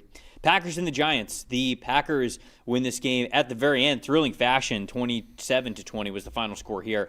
On Green Bay side of things, Micah Parsons was at the top of their grades list with an 89.6. Cornerback Keyshawn Nixon with an 84.5. Offensive guard Aaron Banks with an 83.4. Wide receiver Christian Watson an 82.1. And then safety Xavier McKinney with a 74.1. Jordan Love, though, he was the highest graded Packer, 93.1 overall grade. On the Giants side of things, running back Tyrone Tracy filling in for Cam Scatterbo very nicely, an 86.5. Man, I'm excited to see that duo next year when those guys are fully healthy. Linebacker Bobby Okereke with a 70.8. Tight end Theo Johnson at 68.8. Offensive tackle Andrew Thomas at 68.8 as well. And then wide receiver Isaiah Hodgins with a 68.4. Jameis Winston starting for the first time this year. He got a 54.8 overall grade. Sats told the story here. Hey. Don't just go skipping ahead like, oh, it's Scatterbo and Tracy, and that's what we're waiting on, okay? FAU legend Devin Singletary had 2 touchdowns in this game. I don't think he's going to be on the team next year. You don't know that? I don't think he's going to be on the team Well, he'll be somewhere. He'll be wherever Brian Dable is. Don't slander FAU legend Devin Singletary. I'm saying that he's guaranteed to have a job next year. It's wherever Brian Dable is. You know why Singletary will be on the Giants next year? Okay, tell me. Because their head coach will be Lane Kiffin. Nailed it. See that? FAU legend. It's not going to be. It's not going to be Lane Kiffin. FAU legend. It's not going to be Lane Kiffin. But go ahead. Sad to tell the You story. watch what happens. Anyway, Jordan Love. It's not going to be Lane Kiffin. Jordan Love against a really good defensive line. When you give him chances to succeed, boy, he succeeded in this one. From clean pockets, a 93.4 passing grade, 11 of 15, 131 yards, 2 touchdowns, 2 big-time throws. He was pressured almost 50% of the time in this game, 14 out of 31 dropbacks, but the 17 dropbacks that he was clean, staying away from Brian Burns, who had a couple of sacks, and Dexter Lawrence and Abdul Carter and everything else going on in that Giants D-line. Love was outstanding. Packers as a whole didn't look great. There was some drops. There was some lapses in coverage at times. He needed some turnovers. Of course, you get it from Jameis Winston to help you out a little bit. But at the end of the day, when they needed Jordan Love to come through and they protected him enough against a really good, really talented defensive line, he got the job done. Credit to him. He deserves the most of it for this win. Yeah, I thought he played well. And even at the start of the game, like he had a couple of dimes on second and long, on a couple of third downs that were just straight drops. You know, obviously the couple early ones to Romeo Doubs that are just hitting him in the hands. It's like, you're in the NFL. He's got to catch those. And I just thought that Jordan Love played really well. It was a windy day. I think I remember it, everywhere in the Northeast, it felt like wind was a factor somewhat. But I thought that Love played really well in this game. I agree with you. I thought the stat that told the story, the Giants being this bad at run defense as a team is something that I did not see coming. Now, okay, Abdul Carter, Kayvon Thibodeau, Brian Burns, they're more known for what they can do as pass rushers. But Dexter Lawrence, obviously he's a great pass rusher as well, but I think that Dexter Lawrence is somebody who could certainly hold his own and anchor the middle of that defensive line when it comes to run defense. Bobby Okereke had a really good run defense grade in this game, but basically everybody around him, defensive line, secondary, everything outside of him in run defense, they're just not grading well. And as a whole, 44.1 run defense grade as a team this season. They've been one of the more disappointing run defense teams that we have had this year. And so I think that was, once again, a stat that told the story here of Josh Jacobs doesn't even finish this game. He's not even in the game the whole time, and it felt like the Packers were doing enough on the ground. Emmanuel Wilson, 11 carries, 40 yards, 3.6 yards per carry average. Josh Jacobs had a 5.7 yards per carry average before he ended up leaving. Malik Willis comes in the game. He gets a scramble of 16 yards. Bo Melton got a 17-yard rushing gain as well. So it just felt like they just weren't on their P's and Q's when it came to run defense, whether it was between the tackles or outside the tackles, with some scramble plays and some wide receiver carries there. So I'm very disappointed at how the Giants have played in run defense this season, and this was another week where I was disappointed. To your point, the only 2 starters with a run defense grade above 64 this season are Kayvon Thibodeau and Javon Holland. Dexter Lawrence has not looked the same. They don't have much defensive tackle depth aside from him, and the linebacker level is really struggling. Really, their best, they're a guy that they're missing is Micah McFadden at linebacker, right. And he was really just the Mike, obviously. Bobby Okereke, more of a weak side guy, so you get him more with the athleticism and coverage and things. And he was good in this game, but for the most part this season he struggled. I think they're really struggling right in the middle at defensive tackle and at that linebacker level. That's something that's going to have to be addressed in the offseason. I definitely agree with you. Most impressive for me was Tyrone Tracy, how well he played. 88.9 receiving grade, 79.1 rushing grade, over 100 combined rushing and receiving yards. It was good to see him remind us that, hey, remember, before the days of Cam Scattaboo, he was the guy last year. He was the guy to get Giants fans excited, and I think that he could be a really great 1-2 combination, all due respect to Devin Singletary, for what's going to be a running back duo next year of Tracy and Scattaboo. So it was just really good to see that again from the Giants in what is very clearly, now that they have fired Brian Daboll, like, it is very clearly a transition year. They're not playing for the playoffs at all. It's going to be about building towards next season.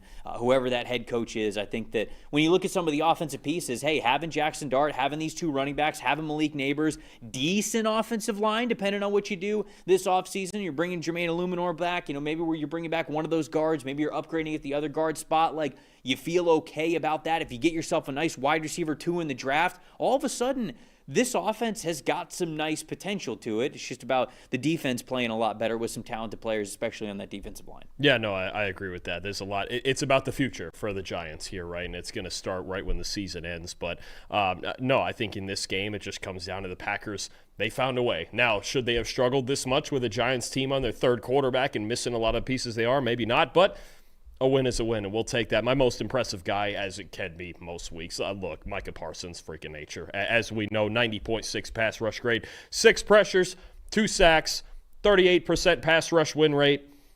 I honestly, at the end of all that, I just go, what else is new? It's Micah Parsons, and he certainly is used to killing the Giants. The other guy I want to shout out, how about 2 big touchdowns for Christian Watson, including the game winner?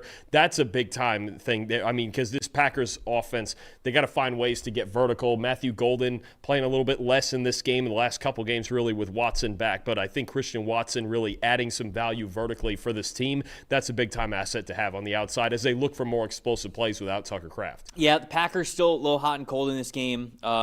3 of their drives were 4 plays or less, and so you want them to be a little bit more sustained. But it's not terrible. They still had some drives that you like, especially at the end, being able to capitalize and get the win. So I don't want to be too harsh on them, but there's more left in the tank for this Packers offense. And I think the next couple of weeks, and as we start to get into that playoff push, is going to be very important for them to come into form there. The Bengals traveled to Pittsburgh to take on the Steelers. Pittsburgh won this game 34-12. Top 5 graded players that we had for the Pittsburgh Steelers. Cornerback Brandon Echols at the top of the list with an 87.8. Tight end Darnell Washington. The NFL's version of a Space Jam monster is what I said on Twitter, and I'm standing by it. 87.5. He's been awesome to watch this year. Cornerback James Pierre with an 80.9. Defensive tackle Keanu Benton an 80.1. Edge rusher Nick Herbig is 77.6. Aaron Rodgers in this game didn't play particularly well. Didn't really need to before he ended up getting hurt. 42.9 overall grade there. On Cincinnati side of things, cornerback Dax Hill with a 78.8. Edge rusher Joseph Osai, 75.5. Defensive tackle B.J. Hill, a 71.3. Center Ted Karras with a 68.9. Safety Jordan Battle, a 67.8. Quarterback Joe Flacco with a 37.8 in this one. Dalton stat that told the story. All right, the Steelers, part of the frustration when they lost here in Cincinnati a few weeks ago was, where are the adjustments on defense? Where are the adjustments in the secondary? How in the world is Jamar Chase in single coverage every single play? What is with just the cover 1, cover 3 mentality that's killing us and we're giving up 33 points to Joe Flacco in a loss on a Thursday night, right? Where are the adjustments? Well, the second time around, the Steelers make the adjustments. A lot more too high looks. 41 snaps on defense in this game in either a too high look or they had a couple of brackets mixed in there where they're doubling on Chase and or Higgins. Okay, 41 snaps, too high or brackets, all right? That is the Steelers' most since week 1 of 2022 in a win over, guess which team they were playing, Trevor? The Cincinnati Bengals. So they've done this before. They know Jamar Chase and T. Higgins exist. They didn't go to this the first time around because maybe they just didn't respect Flacco and his ability to beat them, or they just trusted the pass rush that it was going to get there. It didn't that night because Flacco got rid of the football quickly. Now, when you get in all these too high coverages, you don't let Chase and Higgins just get all those one-on-ones. You don't let them get over the top all the time like they were getting downfield or even in the intermediate range like they were getting the first time around. Joe Flacco in this game against these too high coverages, 6.7 yard average depth of target. That's pretty low. We can live with that. And 2 turnover-worthy plays. The Steelers, Mike Tomlin, Terrell Austin made the adjustment on defense. They contained this Bengals offense, obviously, a lot better than they did last time. They got the Kyle Duggar pick 6. That was the thing to me, the adjustment that they probably should have made in-game the first time around. They did it for the entire game this time. On the Bengals side of things, the Bengals defense, different story. Okay. Yes. Since week 6, which I believe Trey Hendrickson played week 7, but then he got hurt, so he has not played since. Week 6 also happened to be the last week that Logan Wilson played starter reps at the linebacker level. So he was a reserve linebacker before the trade deadline, and now he is not even on the team anymore. Since week 6, the Cincinnati Bengals team defensive grade of a 43.7 is worst in the NFL. And when you look at the linebacker level specifically, Barrett Carter and Demetrius Knight, 29.4 overall grade. That is the worst in the NFL. It bums me out that Lou Anarumo was the scapegoat for what's going on here. And I'm not trying to say that as like slander or disrespect to Al Golden, who I like as a coach. But Lou Anarumo was fired because the defense was not as talented as it needed to be, and I think because they've whiffed on a lot of their draft picks on the defensive side of the ball.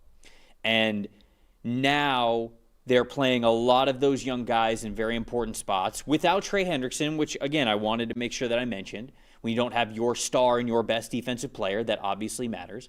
But specifically with their linebackers, they're playing two young guys who are going through a lot of trials of being starters in the NFL for the first time.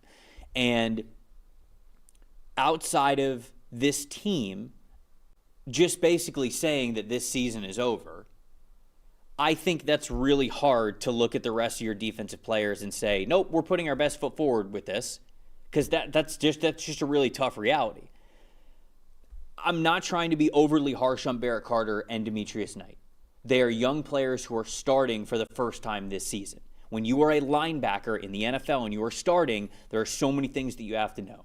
You're making communications, whether that's without even saying if you're the green dot player and you have to make the calls to the entire rest of the defense, but you're making communications as the cornerstone middle part of the defense. You're the second level of the spine that goes right down the middle of what the defense is. You've got to be able to fill the run. You've got to be able to play well in coverage. You've got to have chemistry with the corners and the safeties behind you. All of that has to happen when you're a linebacker. It is a much more difficult job than I think we normally give it credit for, and you are playing two young players who are starting in that spot for the first time. But the inexperience that both of these players have is not giving you a chance to win football games. It's not. And I think that's the tough part with Cincinnati right now, is rolling out a defense that in 2025, not saying this is always how it's going to be, even with the players they have right now, but in 2025, you are basically saying that you are not going to win many football games. You just don't have the football IQ yet at the pro level to be able to realistically do that. And I think that's the tough part of watching this Bengals defense right now, is they don't have the experience.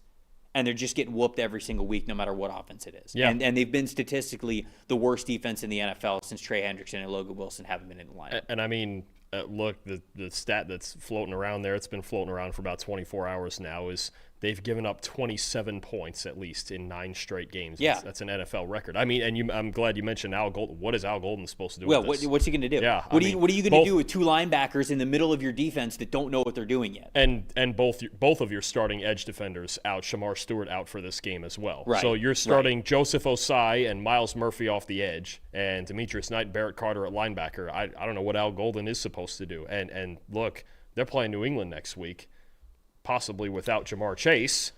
Because let me tell you, it's not going to go well. Even with Jamar Chase. By the way, that's my most disappointing, and I just want to say this. Like, I think everybody saw the video of him spitting on Jalen Ramsey. Whatever got us to that point, if Jalen Ramsey said something to him that was so disrespectful that he felt that a proper response was spitting on Jalen Ramsey, whatever that entire situation was, that's the biggest disappointment. Because that level of disrespect, it is a highly competitive game. I get it. That level of disrespect has no place in the game of football. So, again, the act, whatever caused it, whatever that escalated it to that level of disrespect, it just that was the most disappointing, seeing that. That look, sucks. If you're going to spit on the guy, just swing at him. Make it worth it. Well, I mean, honestly, swinging at a guy with a helmet's never worth it. But we don't need to talk about that too much. I mean, did he not get the memo, the Jalen Carter memo? It's all just disappointing. Whatever. That whole part is just very, very disappointing to me. Everything that transpired there. It's got no part in the game of football. My most impressive though, Darnell Washington, baby. Gotta be. Dude, he is an animal this season, and so I'm a little biased. I had him as a top 20 player in that class. What was that, the 2022 class, 2023 class? Can't remember exactly what it was. I had him as a top 20 player because I looked at who this dude was at Georgia, and I went, what are you supposed to do with this guy? He's quite literally built like an offensive tackle. He can basically fill in for left tackle for you. If you've got him attached to the line of scrimmage, it's truly like you're in a jumbo set, and yet he's somebody where we saw it in flashes at Georgia. You leak him out to the sideline or whatever, you get him in space, he can actually be a receiving option for you. But up to this point in his career, we haven't really seen that. This year, we actually are. Look at him in this game. 87.5 overall grade. He had a 78.3 receiving grade and 81.9 run blocking grade. 5 targets, 4 catches, 67 yards, and he had that one catch where he had 3 missed tackles forced because he stiff-armed one dude, I don't even remember who it was, straight into the ground, bounced off of one tackle, and then even as he was running out of bounds, he sent DJ Turner to the shadow realm. outside when he got outside of where the line was and the play was over. Like, it was just he is such a mismatch now that he is playing with, again, the theme of this show, confidence. He looks like he is faster. He looks like he is ready to actually make guys miss, lower the shoulder. Darnell Washington's been awesome this season. It's almost like it's almost like that Derrick Henry bit where it's you doing like, all right? Yeah, I'm alive. You doing all right? I'm alive. Okay, all right. You know, it's like the Jets played on Thursday, and it's made me sick ever since. Is what's happened. So, Of course. It's almost like the Derrick Henry bit where if you let this guy get the train rolling, like good luck. That's what I'm saying. Honestly, and I still say whenever at some point when he's much older, when he loses a step, I'd still put him at tackle. I'm telling you, he's big enough he could play the offensive line. I'm for with sure. you. I'm with you. It's one of those things. But a couple other guys that impressed me in this game, too. How about the two backs for the Steelers? Jalen Warren, Kenneth Gainwell. Well, unfortunately. What does that tie into?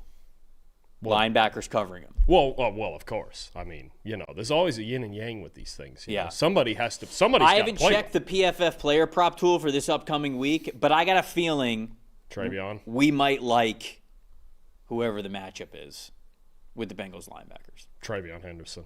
That sounds pretty good. Yeah. Man, especially the way their offensive line is playing. Yeah. Anyways, keep going. Warren, 10 carries, 62 yards, 5 missed tackles for us. Kenneth Gainwell, 7 catches, 81 yards, 2 touchdowns through the air. Got to love that, and especially you got to love those two backs if you're the Steelers right now because we don't know if or how much time Aaron Rodgers might miss with a small little fracture in his left wrist there. Right, so, right. Obviously left this game, didn't play in the second half, but either way, the Steelers are going to need more out of these backs, whether it's Rodgers or it's Mason Rudolph. You know what's very interesting about the Steelers next week?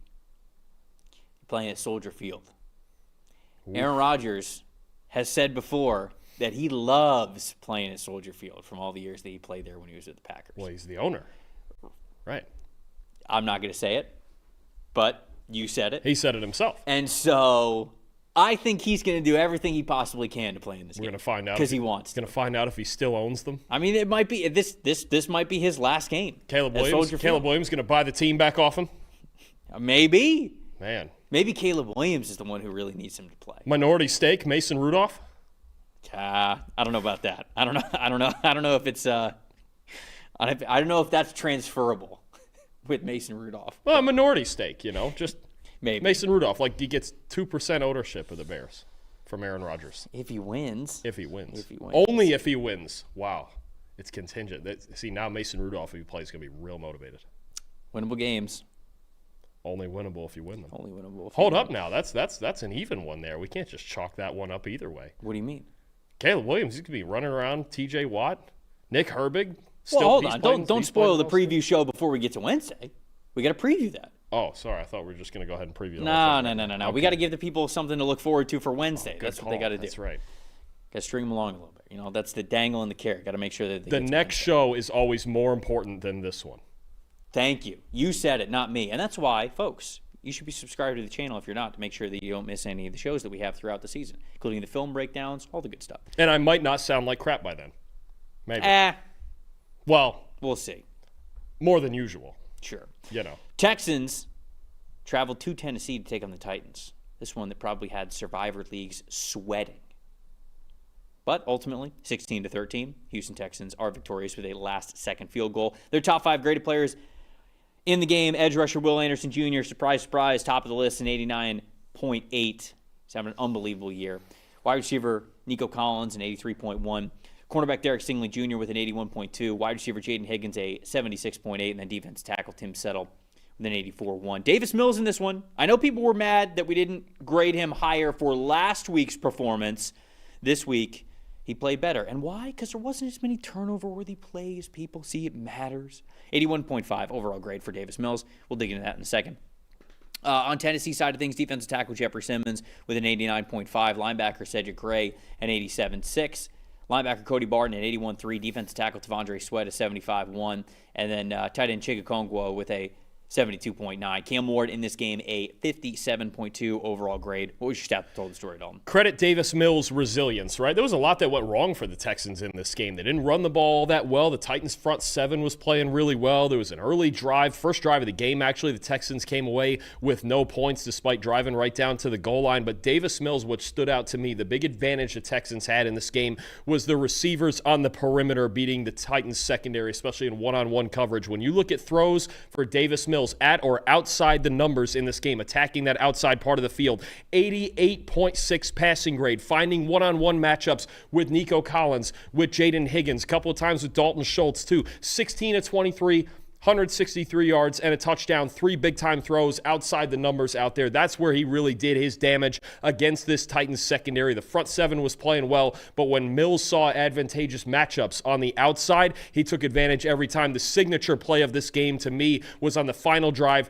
3rd and 16, deep out route to Nico Collins that he toe taps for a first down. They drive further in for the game-winning field goal. I think that one play really encapsulated Mills' day, throwing the ball very, very well to the outside to a really good set of receivers. Yeah, he's very confident starting once again in this game. 81.5 passing grade, as we mentioned. The 3 big-time throws, only 1 turnover-worthy play because I think he had 4 turnover-worthy plays the previous week, which is why his grade was a lot lower, just putting the ball in harm's way, and he didn't this week. So you love to see that. Back-to-back weeks where he's had 3 big-time throws, but now he cut down on the turnover-worthy plays, so it was a great job by him there. Stat that told the story. I jokingly / not jokingly have the fact that the Titans took the field is sort of my stat that told the story. 14.3 points per game. That's the lowest in the NFL. They've had no games where they have scored more than 22 points. And in fact, they've only had 1 game where they've scored more than 20. Just not going to get it done in this league. And the Titans are just very clearly, they're not talented enough. They're not ready. They're not experienced enough. There is not enough here for this team. And so they'll be searching for a new head coach this upcoming offseason. And we're going to have to get into a lot of what Cam Ward needs to really succeed from this team, because right now the offensive line isn't what it needs to be. They're not dynamic with their running backs. They don't have the talent at wide receiver, and they just lost Calvin Ridley again after he just came back from injury. On the defensive side of the ball, they don't have enough difference makers. I like Jeffrey Simmons. I actually like how the linebackers are playing. We saw them grading really well once again this week, but secondary difference makers, they don't have difference makers on the edge. They do not have. They're just not talented enough of a football team. And this was a game, to be honest with you, like if the Titans can't win this game, I don't know what games they win, because you're at home. The Texans did not play that well. Of course, like the Texans defense is good, but you had momentum in this game. You had the ability to win this game, and it's really came down to the wire. And if they don't win a close one against the Texans when they really were there until the very end, I just don't know. I don't know where the Titans' next few wins come from. I'm looking at their schedule now. So it's versus the Seattle Seahawks. Don't feel confident about that one. Nope. Jags, maybe, depending on what Jags team shows up, but they're really going to need this one to be a win. So I feel good about the Jags in that one. At Cleveland, Cleveland's offense isn't great. Boy, that game's going to be 4-2. But that defense is incredibly stout. And then it's San Francisco, it's Kansas City, New Orleans. Maybe. In the Dome or at home? They get them at home. Oh, okay. And then it's the Jags again. But the Jags are probably, there's a good chance that Week 18, Jags are playing for either making it into the playoffs or seeding position. So I like the Titans to win one more game this season, and that's just sort of where we are with the Tennessee Titans. They are what they are. I mean, how about 2 big wins, though, with Davis Mills starting for the Texans here last week and now this week, and you go into a big stretch for them. You look at their next 3 games. They're sitting 5-5. They've won 5 out of 7. Buffalo, Indy, Kansas City.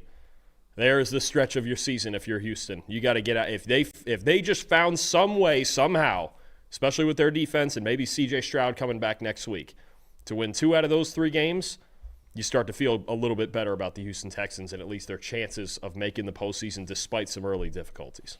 All right, let's get to one of our favorite football games that we had this past week, Seahawks and the Rams. Close to the end, Rams end up winning 21-19. Top 5 graded players that we have for the Rams, safety Cam Kinchins was a major difference maker in this game, a 93.5 overall game grade. Linebacker Nate Landman with an 89.8. Linebacker Omar Spates, an 81.2. Offensive guard Steve Avila, an 80.1. Cornerback Kobe Durant, a 78.7. And then Matthew Stafford, a 71.1. On Seattle's side of things, wide receiver Jackson Smith-Njigba, as he often is, was their top-graded player. with an 84.0. Safety Nicky Manwari, a 78.1. Edge rusher DeMarcus Lawrence, a 77.6. Running back Kenneth Walker, a 76.0. Tight end A.J. Barner, a 72.0. And then Sam Darnold, a 39.2, his worst game of the season. Stat that told the story, Dalton. Now, I get it with Sam Darnold, where, yes, this was his worst game of the season. Mm-hmm. And since the second this game ended, all the narrative has been framed as, wow, Darnold let him down. He let Seattle down. Look at this. There's Jets, Sam Darnold again, seeing ghosts and all that, right? Can we just give the proper credit here where it's due to this Rams secondary that had their highest coverage grade in 2 years? And really, when you came into this year with the Rams, what were really the two big questions, at least that I thought? Secondary and pass protection, which at times has still been a little off, but it's been good enough, and Stafford knows how to work around it. Those are the two things to me. But you look at the secondary. We came into the season going, man, their front four, so the defensive line looks elite. Maybe they figured it out at linebacker. You got Landman and Spates playing really well at linebacker, but what do we have back there in the secondary? Well, if they're going to play like this and prevent explosive plays the way they did in this game, the Rams might be the best team in football. They might be the best team in football anyway, but this was another level for this secondary, especially when you're talking about Sam Darnold coming into it as arguably the most efficient downfield passer in the league so far this year. 85.5 coverage grade as a team. Like I said, they're best in 2 years. The 4 interceptions, 2 more forced incompletions, and 2 huge ones in that. At that, Emmanuel Forbes in the end zone with the breakup, I believe covering Jackson Smith-Njigba, and then Kobe Durant with a pass breakup on the sideline on the very last drive. 7 coverage stops, only 4 missed tackles in coverage, and we know Seattle's got a lot of weapons with some speed who can work after the catch, especially Jackson Smith-Njigba. You talk about a guy like Rashid Shaheed, those guys. You look at Darnold then, okay? And again, obviously a lot of it's on him. He threw 4 interceptions, 3 for 12 on 10-plus yard throws for an offense that the vertical passing game is their greatest asset. And the other thing I want to mention here, it's not just Darnold. You watch this game again with the All-22 back in sequence, and you go, man, nobody's open. The Rams were so disciplined, and they're a heavy zone coverage team. They were so disciplined in their approach to matching these concepts and getting where they needed to be. Seattle only a 42.5% open target rate in this game. That's the lowest in any Rams game this year. That's the second lowest in any Seahawks game this year. Overall, it's not just, okay, Sam Darnold let him down. I get it. And the grading says, everything says it, right? Sam Darnold has worst game of the year, worst game he's had in a while. Okay, cool. And maybe the Rams might be a kryptonite for him. He's low for the last 3. But this Rams secondary, Darius Williams, Cam Kinchins, Kobe Durant, I mean, Emmanuel Forbes coming out of nowhere to finally look like a first-round pick, right? I mean, you got Quentin Lake, all of these has been awesome. All of these guys that they've gotten via so many different ways of acquiring them, the draft or free agency or trades, or you get guys off the scrap heap. They're really coming together as a legitimate coverage unit now. Trevor, for the season now, they lead the league in coverage grade. They don't have a Sauce Gardner or Patrick Surtain or Kyle Hamilton or somebody like that. They don't have all those household names, but the way they're playing as a unit really culminated in this game. And it's not just Darnold letting the Seahawks down. The Rams coverage unit beat Sam Darnold on this day. Yes. No, I agree with you. And it pairs perfectly with, I was going to shout out, my most impressive was the Rams defensive line, actually, right? Because we talked about this a little bit with the Tampa Bay Buccaneers when they were facing the Buffalo Bills. And I was like, they don't have it up front. They just don't have a way to get after the quarterback, and they're not disruptive enough with 4 rushers. I wondered if that would be the case with this Rams team, if they would blitz a little bit more in this game, if they would try to get after Sam Darnold and rattle him. The thing was, though, they didn't have to. When you look at just Braden Fisk, Jared Verse, Byron Young, Kobe Turner, 79.1 run defense grade as a unit, just those 4 players, 64.1 pass rush grade. The Rams only rushed 4 players more than 75% of the time. It was 75.8% of the time they only had 4 rushers out there because they trusted those dudes to get it done, and that allowed them to have more bodies in the secondary, specifically Cam Kinchins. And he's the player that I wanted to highlight here. If you just go watch the first interception. That first interception, I think people look at it and be like, what are they doing? He didn't even see the safety. Buddy, I wouldn't have seen the safety.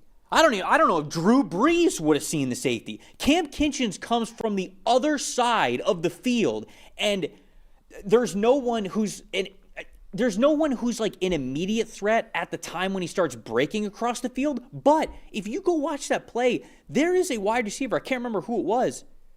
There is a wide receiver who is running a vertical route who actually beats the corner. So on Cam Kinchin's side of the field, he has cap coverage over that player. And he goes, nope, Sam Darnold's throwing it to this guy. He knew. Yep. Cam Kinchin's had such an incredible beat on what the Seahawks were going to do this week. It was so much fun to go back and watch the tape. That first interception, he comes all the way across the field. If you're a quarterback, I don't even think you're considering that he's going to be there. Why? Because the corner's up in press coverage. You know you got a vertical wide receiver to your right. He's going to threaten that, and that's going to force Cam Kinchins to stay on his side of the field. And instead, Cam just went, nope, you're not throwing this ball. He goes all the way across the line of scrimmage and undercuts it, and you go, oh my gosh, what an unbelievable play. Are you watching it right now? No, I'm actually looking. There's another point I'm going to make about him. And then when you get to another one of the interceptions where they've got Elijah Arroyo in motion, he comes to the slot and he's running sort of like a bending seam vertical route where he's trying to get around the linebacker and he's trying to get to the point where he's able to cut off exactly where the safety is to basically hit the open shot up the seam. The linebacker, I think it's Nate Landman, does such a good job squeezing Elijah Arroyo so that loop around him has to take longer to where Sam Darnold is basically just throwing this timing hole shot between the linebacker and the safety, and Cam immediately breaks on it and intercepts it, and that's his second interception on the day. So, yes, Sam Darnold did not play particularly well in this game. I don't look at this game and think that it was Sam Darnold on the Jets. I don't even think that this game is Sam Darnold on the Vikings of what we saw last year. The last interception that he had, yeah, it's not great. It's the weird jump pass on 3rd and 3 where he goes, okay, well, I've got to make a play here because we got to do something. And he throws it, and it's basically like, okay, it's an interception. It was almost going to be a turnover anyways. Look, he shouldn't have thrown it. I'm not trying to make too many excuses for that one. That one's the worst one. But the other interceptions that were in this game, I think the other 3 interceptions were basically just hat tip to what the Rams are doing. Yep. Hat tip to the Rams defense. They were the best unit on the field that day. Yeah, they were. And to your point about Kinchins, and it's something you go back to looking at his college tape back in his Miami days, right? And you go, look, this guy ran a 4.65 40. He's small. He's not that fast. How in the world is he so good, and is this going to hold up in the NFL? And you go, when you watched even his college tape, the best trait he had was his eyes. He made up for it by always being a step ahead. And he's my most impressive guy, like you mentioned. You've got the 2 interceptions. You've got the elite coverage grade. He was just outstanding in this game along with the rest of that secondary. But that was really always the big thing to me as I go, man, he can see. He just sees things before they happen, and you need a safety like that. And in this defense, he's not asked to be the single high center fielder very often at all. They run a lot of 2 high shells out here in L.A., so I think it's just a perfect fit for him, and he went to the right team. Chris Shula has done a great job of developing him on the back end, but that's what it is his football IQ is his greatest asset, and that showed up in this game.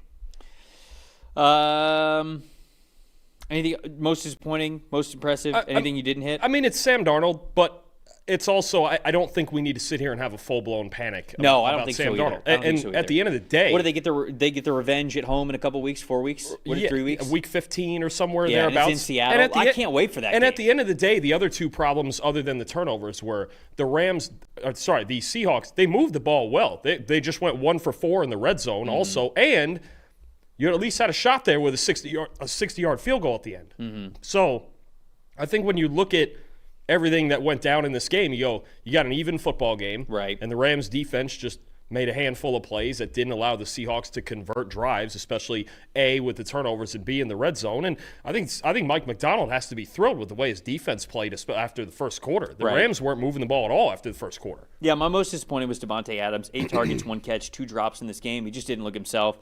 I think that everybody involved is going to be given it their best in Week 15. So I already can't wait for Week 15, especially because the chess match that we talked about on the Wednesday show last week of the Rams playing the most 12 and 13 personnel in the NFL this season, or at least having the highest grade of those snaps. I think they were like I think they were second most in heavy personnel snaps, but they had the highest grade by far in that category. And then the Seahawks, they have played the most nickel and dime snaps in the NFL, I think, since it was like week 5 or week 6. So I wondered, okay, who bends first, right? Who conforms to who when it comes to matching personnel? The Rams, in heavy personnel sets in this game, had their third lowest offensive grade in 12 and 13 personnel. So Seattle handled it very well. I wasn't sure. I don't know exactly if they stayed in dime or nickel or if they did end up going to base for a good amount of it. But whatever they did, they neutralized what the Rams normally do as their X factor play when they have heavier personnel on the field. So I just can't wait for week 15 already. And if Seattle wins that game in week 15, I'm going to be begging for a playoff matchup. I'm going to be begging for a grudge match. Just looking at the counts, it looks like, and I thought this was going to be the case just to see how it would play out, but it looks like they just stuck in nickel. I figured they went would. with it. And Nicky Manwari on the field for 48 out of 51 snaps. That tells me that they probably just put him at a linebacker level, though. Yeah. I mean, that's what they've been doing mostly anyway. Right. Yeah, he's basically, like I've talked about with Kyle Hamilton, and Derwin James does it a bit too, but Eamon Wari is essentially their third linebacker. Mm-hmm. He's just athletic enough where he can play out in the flats and in coverage if you need him to. That's what I figured they were going to do, is just go, you know what, this is our core setup, and this is how we're going to do it. Right, this is what we do. And if they run through it, then we'll adjust, and if they don't, we're just going to stay here because this is what our ideal look on defense looks like. All right, we got a couple more games we're getting to, but before we get to those, parenting, folks, is filled with all sorts of high-pressure decisions. Sometimes it can be difficult to tell if we've made the right choice for our kids' future, but hey, here is a simple decision that you can make today that could have a meaningful impact on your kids' future. That's opening up a UGMA Kids Investment Account with Fabric to start their investment journey early and give them a financial head start. Fabric by Gerber Life was designed by parents, poor parents, to make it easy to plan for and manage your family's financial path. With the Kids Investment Account for Fabric, you guys can start investing in your child's future today. Kids can't invest while they're minors, but this specific UGMA Kids Investment Account allows you to invest on their behalf, gives their investment so much more time to grow. Funds can be used for nearly anything, whether it's tuition, books, summer camps, sports, after-school activities, whatever that looks like, or then maybe when they're a little bit older, young adults, you could use the funds on a new car, first house, start a business, whatever that is. The whole thing is online. Setting up an account can take you as little as just 5 minutes. Get started with investing with as little as $1 a day, and then manage your child's account and monitor those investments right from your phone. No contribution limits to it. It's got multiple tax advantages. Funds are SIPC insured up to $500,000. There's no commission fees to it, just a low flat monthly maintenance fee. Join the thousands of parents who trust Fabric to help protect their family. Start investing in your child today at meetfabric.com/PFFNFL. That's meetfabric.com/PFFNFL. MEET fabric.com/PFFNFL. The portfolios are managed by Fort Washington Investment Advisors Incorporated. Additional services provided by Apex Clearing Corporation. All investing is subject to risk. You can learn more at meetfabric.com. Niners and Cardinals. We got to talk about the historic game that happened here. Jacoby Brissett, completion record, 47 completions. There were several records set in this game. Out of his mind. That's true. We had some franchise records. We had some NFL records. But, of course, we got to give kudos to San Francisco 49ers as they did win this game 41-22. Their top 5 graded players, tight end George Kittle at the top of the list with an 87.6. Running back Christian McCaffrey, 86.8. Cornerback Deommodore Lenoir, an 86.7. Offensive tackle Trent Williams, an 81.1. Offensive tackle Colton McKivitz, a 79.3. And then quarterback Brock Purdy, a 61.9, coming back from injury starting in this game. On Arizona's side of things, their rookie defensive tackle Walter Nolan making some splash plays since coming back from injury. I think he might be a force in this league, Dalton. 90.3 overall grade. Wide receiver Michael Wilson, career-high numbers for him. 83.5 overall grade. Safety Jalen Thompson, 81.3. Running back Bam Knight, an 81.0. Tight end Trey McBride, a 78.8. And then Jacoby Brissett, a 78.7, the record-breaking man himself. Stat that told the story here, Dalton. For as well as the Niners did play, it feels like this game was just so marred by all of the Cardinals' mistakes. Because the Niners kind of just went in there and played their game. Now, a huge play, I think, opened the game with the opening kickoff being returned to the 1-yard line, and then obviously the Niners scoring on their first play. But I think just the entire day, when you look at this Cardinals team, you have the opening kickoff, you have 3 turnovers, you have a missed field goal, albeit a 58-yarder. You have a mountain of penalties, right? I just think the Niners, especially with their offense and the way they operate offensively, if you give them easy opportunities, they're going to score. I mean, they still have a really good offensive line. Brock Purdy came back in this game, and outside of a couple of mistakes, looked pretty good, right? Christian McCaffrey does what he does on the ground. George Kittle with another really good game, 2 touchdowns in this game. Yep. But you just look at the Cardinals, and it was hard to watch this game as anything more than just kind of a folly for them. It really was. It was just like, man, how many different things can you screw up in this game? And the Niners just go out there and, well, they just play relatively clean football, and that's how they win ball games. That's how they've done it all year. Is the games where they don't make very many mistakes, whether it is Mac Jones or Brock Purdy in this one.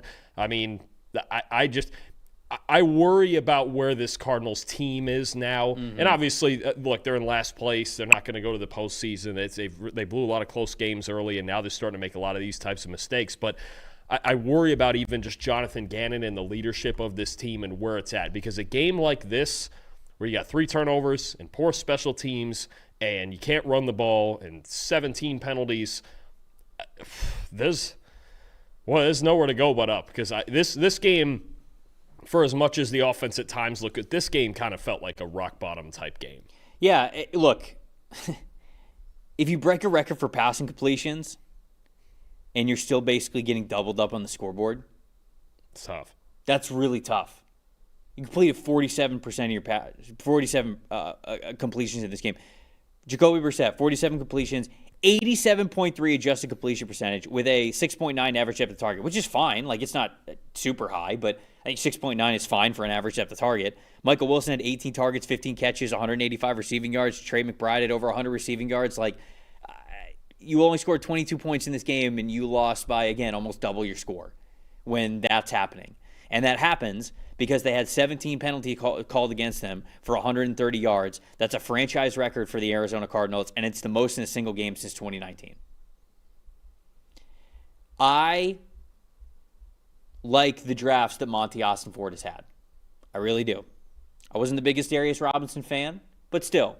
You got Marvin Harrison Jr., Darius Robinson. I like Max Melton. I like Trey Benson. Isaiah Adams could be a contributing or at least like a backup swing offensive lineman for you. I like Tip Ryman as a blocking offensive guard. They got Adrian Taylor Demerson in the 4th round.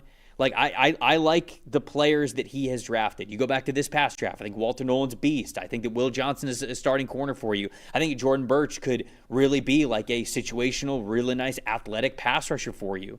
Cody Simon is solid as a linebacker. Denzel Burke's getting some decent run as an outside corner. I know he's been up and down, but even if he's just a depth corner for you, that's a 5th-round pick right there. I like what Monty Ossenford has done with this team. 17 penalties is not a Monty Ossenford problem. And I know a lot of people are out here like, oh, clean the slate. We don't want this anymore. Like, trade Kyler Murray, get rid of the GM, get rid of the head coach. Look, the Kyler conversation is a separate one that I think that we could have at a different time, but I don't really look at this roster and think that it's a team-building problem. I think this is a Jonathan Gannon problem right now. And when you have 17 penalties, it's hard for me to give him the benefit of the doubt of, hey, this is still a young group that's coming together. 17 penalties is unthinkable. And even if you want to throw a handful in there because you don't agree with the calls, because the refs are obviously very inconsistent week to week, I can totally understand that. Take 5 of those away, 6 of those away. You're still at 11 or 12. That's still way too many. This is an undisciplined team right now. They've got the turnovers, they've got the penalties, they've got the misexecution. Like, I know that they're down some talented players as well, but it's hard to look at this game if you're a Cardinals fan and think that you're in the right spot or that the right person is the head coach of your team. No, I agree with that. I think you look at this team. And look, we're going to leave this week with at least 10, if not 11 teams that have 3 wins or less. And you got to start asking big questions around this time of year. Is 7 weeks to go. We're not going to win more than maybe 5 or 6 games at the most.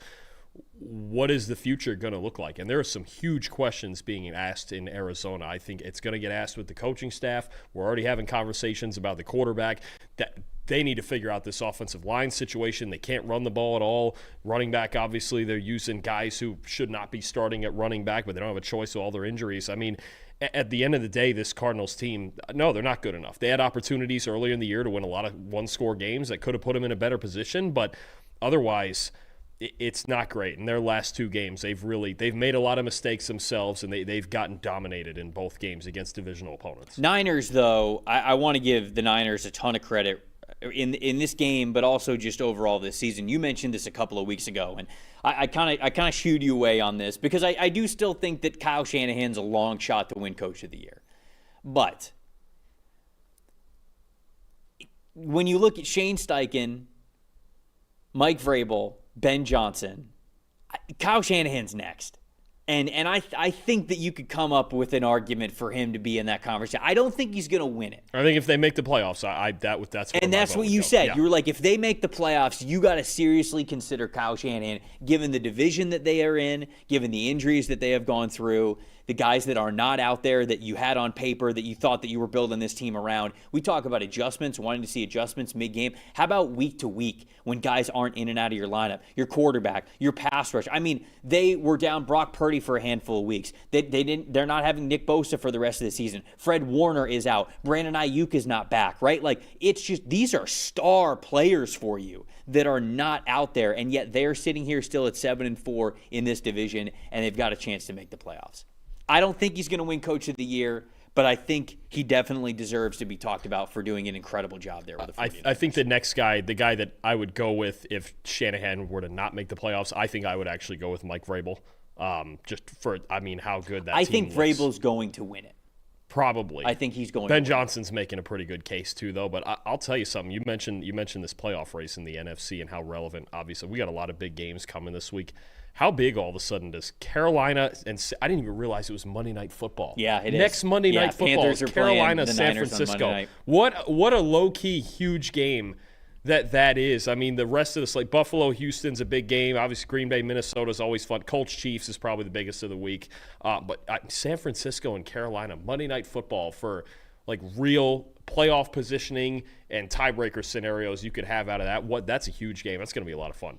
All right, I'm switching up the next game that we're going to just because there's a lot of Broncos fans that have been asking for it. Let's get to the Broncos. Chiefs at Broncos. Broncos win this one. Defend home turf against Kansas City. Massive game for them when it comes to potentially winning that division there. 22-19, the final score with a Will Lutz field goal winning it as time expired.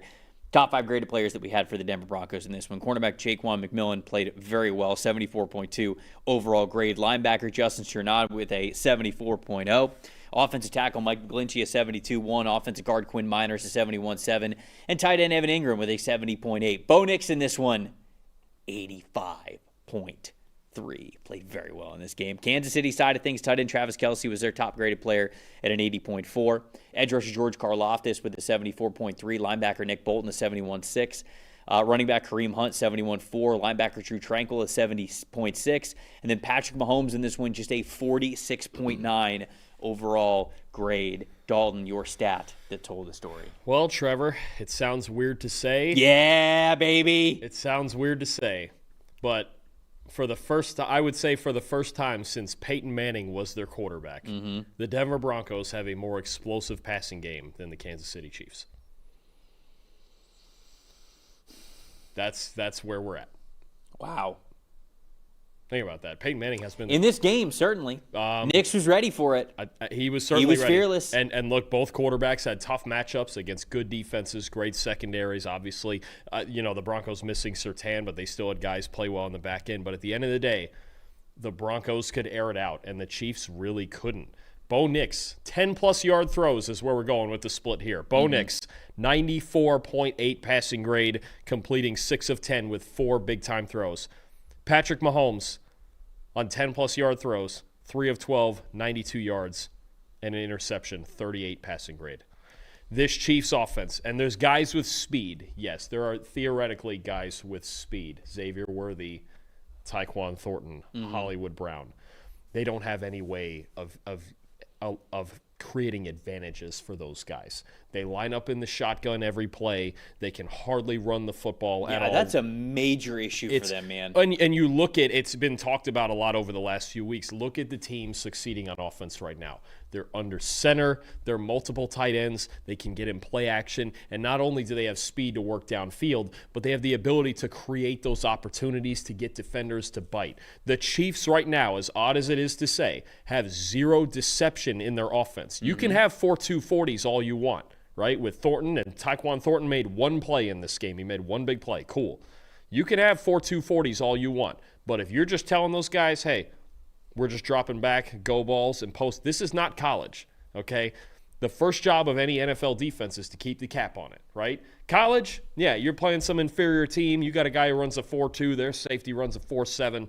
Nah, he's going to run by him. Cool. That's not how the NFL works. The Broncos are more explosive, and it was proven all the way down to the last big play of the game with Troy Franklin that they can find ways to get guys open downfield. Knicks can make the downfield throws, and right now, nobody's getting open for the Chiefs downfield. Mahomes, even the shots that he had, Worthy had a big shot early in the game. Mahomes missed him. Thornton had one down the sideline early in the game. Mahomes missed him. This Chiefs offense right now, 10 games into it, we have to say it, especially in losing their biggest game of the year here, I would argue, they're just not the same passing game that we've seen the last 6-7 years.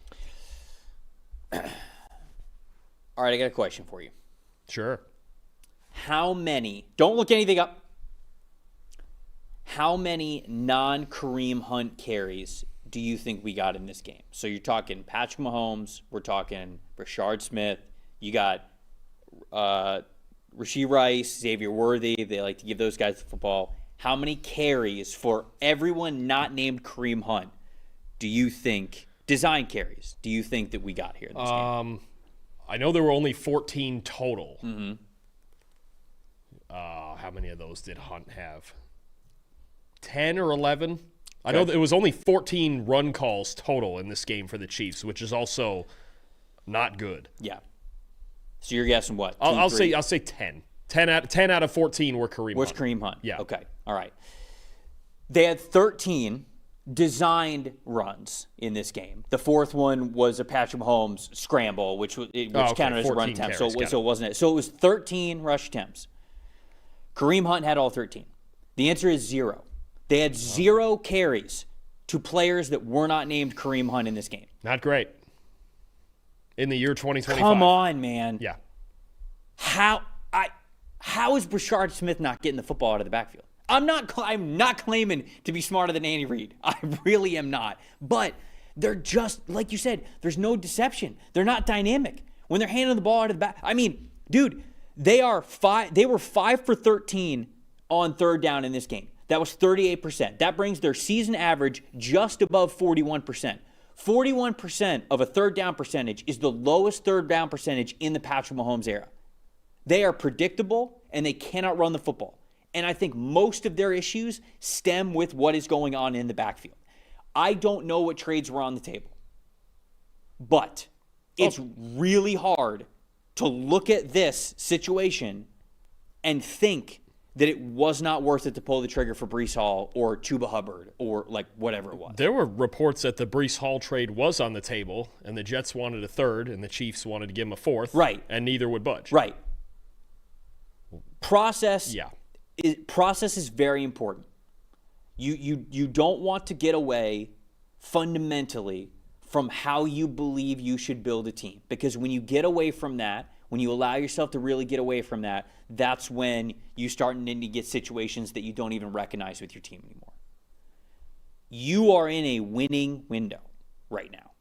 I mean, this offseason, you might lose Travis Kelce. You might lose Steve Spagnuolo. It might look totally different for the Chiefs. Now, are you going to have Patrick Mahomes? Yes. You're still going to have Patrick Mahomes. However, you have, and I know the record isn't great right now, but the Chiefs are still the Chiefs. You sneak into the playoffs, it don't matter. They'll go to Buffalo. They'll go to New England. Who cares? It's the Chiefs. It's Patrick Mahomes. They've been there before. They've done it. I am very shocked, given what I saw in this game specifically, that they didn't budge on a third-round pick for Breece Hall. Because if they weren't going to do that, then I would have said, okay, They're going to give the ball to Brashard Smith a lot more. They're going to get Rashee Rice and Xavier Worthy a lot more involved into the run game. They're going to play a lot more wildcat stuff, especially when it comes to the third and fourth and short situations with Rashee Rice in the backfield. They didn't do any of that. They just handed the ball straight off to Kareem Hunt. Again, like you said, in 2025. That's just not good enough for this Kansas City Chiefs team. So the Broncos played great. Bo Nix was aggressive. He attempted the throws that he needed to attempt in order to beat the Chiefs. And I think that's also what was really important. Bo Nix looked at Patrick Mahomes on the other side of the field and said, I'm going to do what I need to do to win this game. And some quarterbacks have done that, and they haven't completed the football or executed the way they need to win.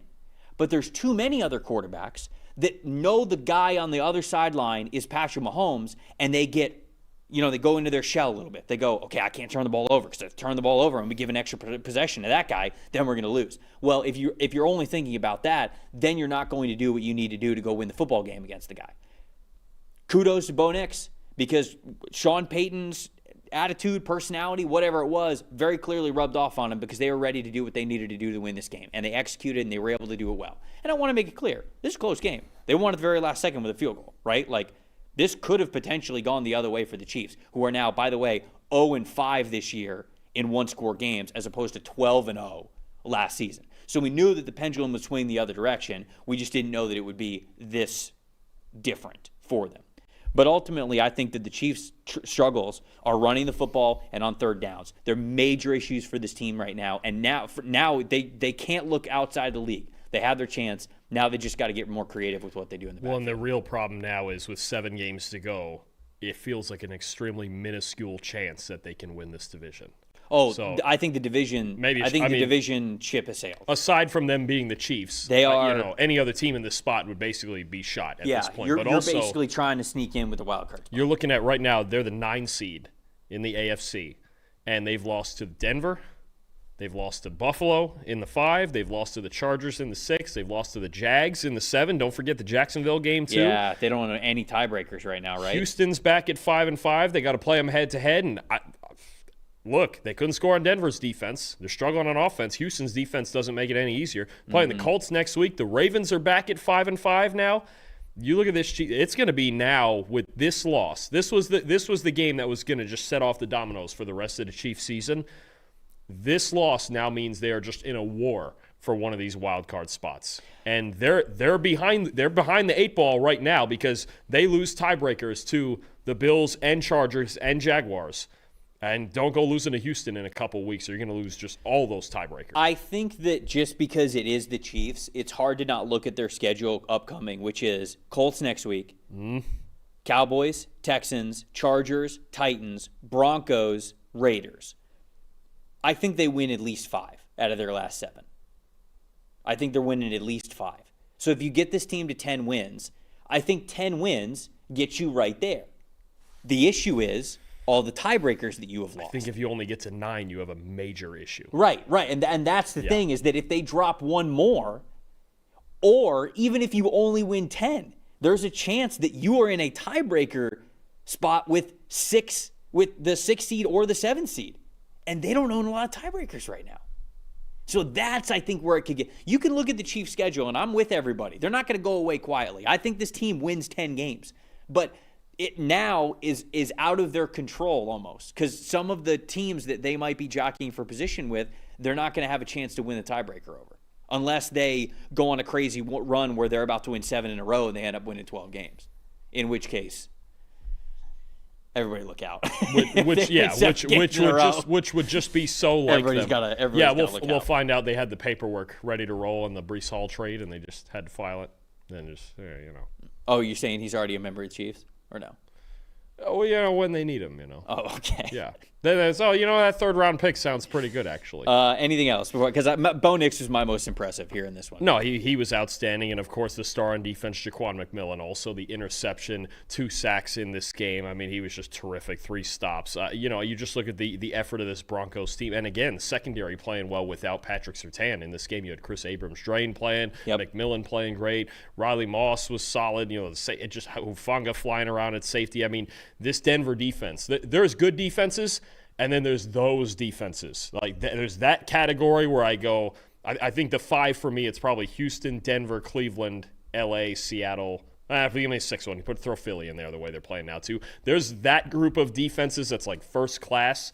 Denver's proven time and again that they are in that first class. You are going to get an absolute war when you play against this defense, and still leading the league in sacks by a wide margin. And that's with Hufanga missing that tackle on Travis Kelce, which is like, dude, how often does he do that?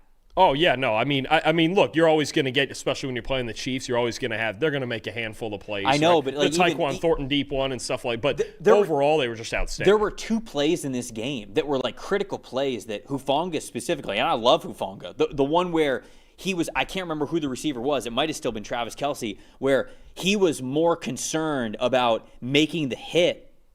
And if he was looking at the ball, it like bounced off of his arm and he like wasn't ready for it because he was just looking at the defender instead of the ball because the throw was so bad. At least I think, unless Patrick Mahomes was thrown to a spot, I got to go back and watch that one. But there was that play, and then there was a play where he had Travis Kelce on the shoulder.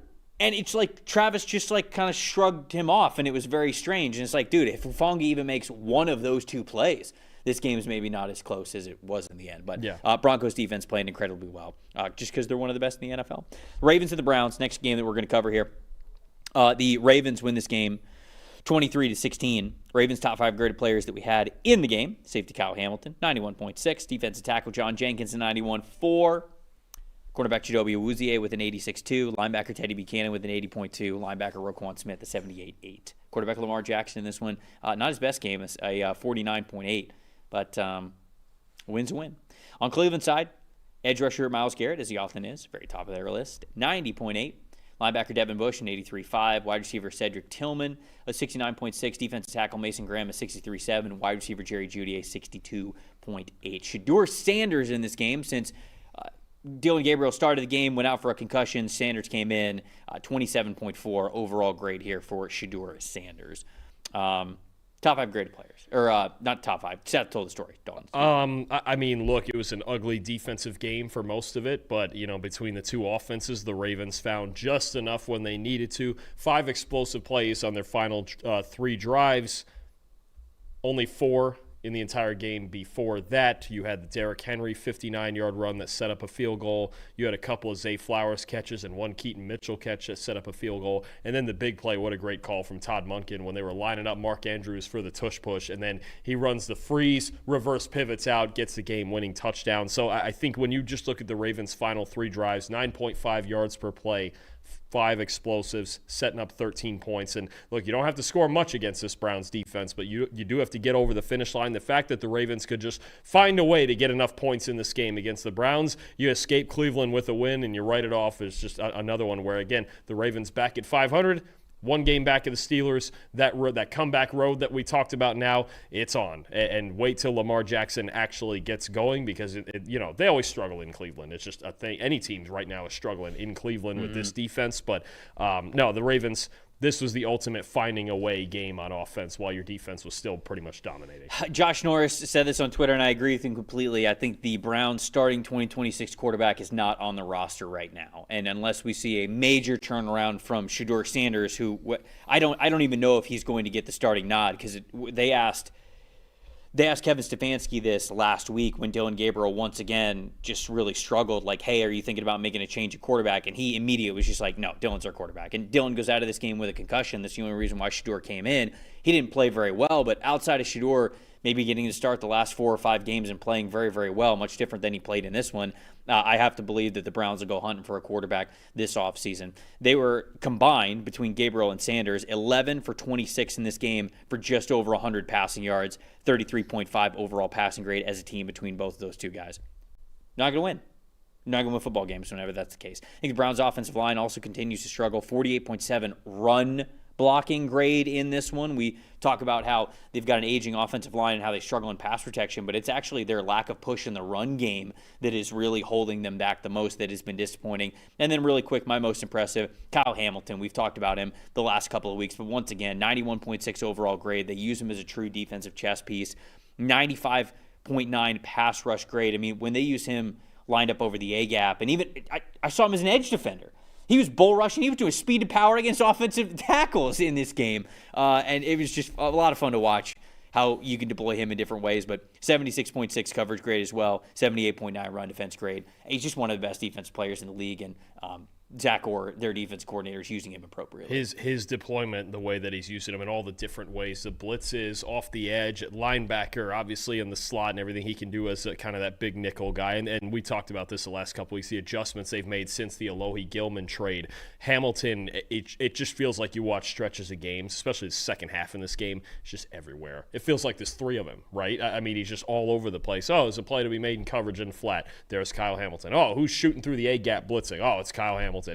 It's always the answer. You could blind it and go, oh, who just made a play for the Ravens on defense? It's probably number 14. He's been outstanding, but who's always making plays on defense too? I know they lost this game, but boy, Myles Garrett, he's gotten on some heaters before, but this is ridiculous. Another 90.5 pass rush grade in this game. 7 pressures, 4 sacks.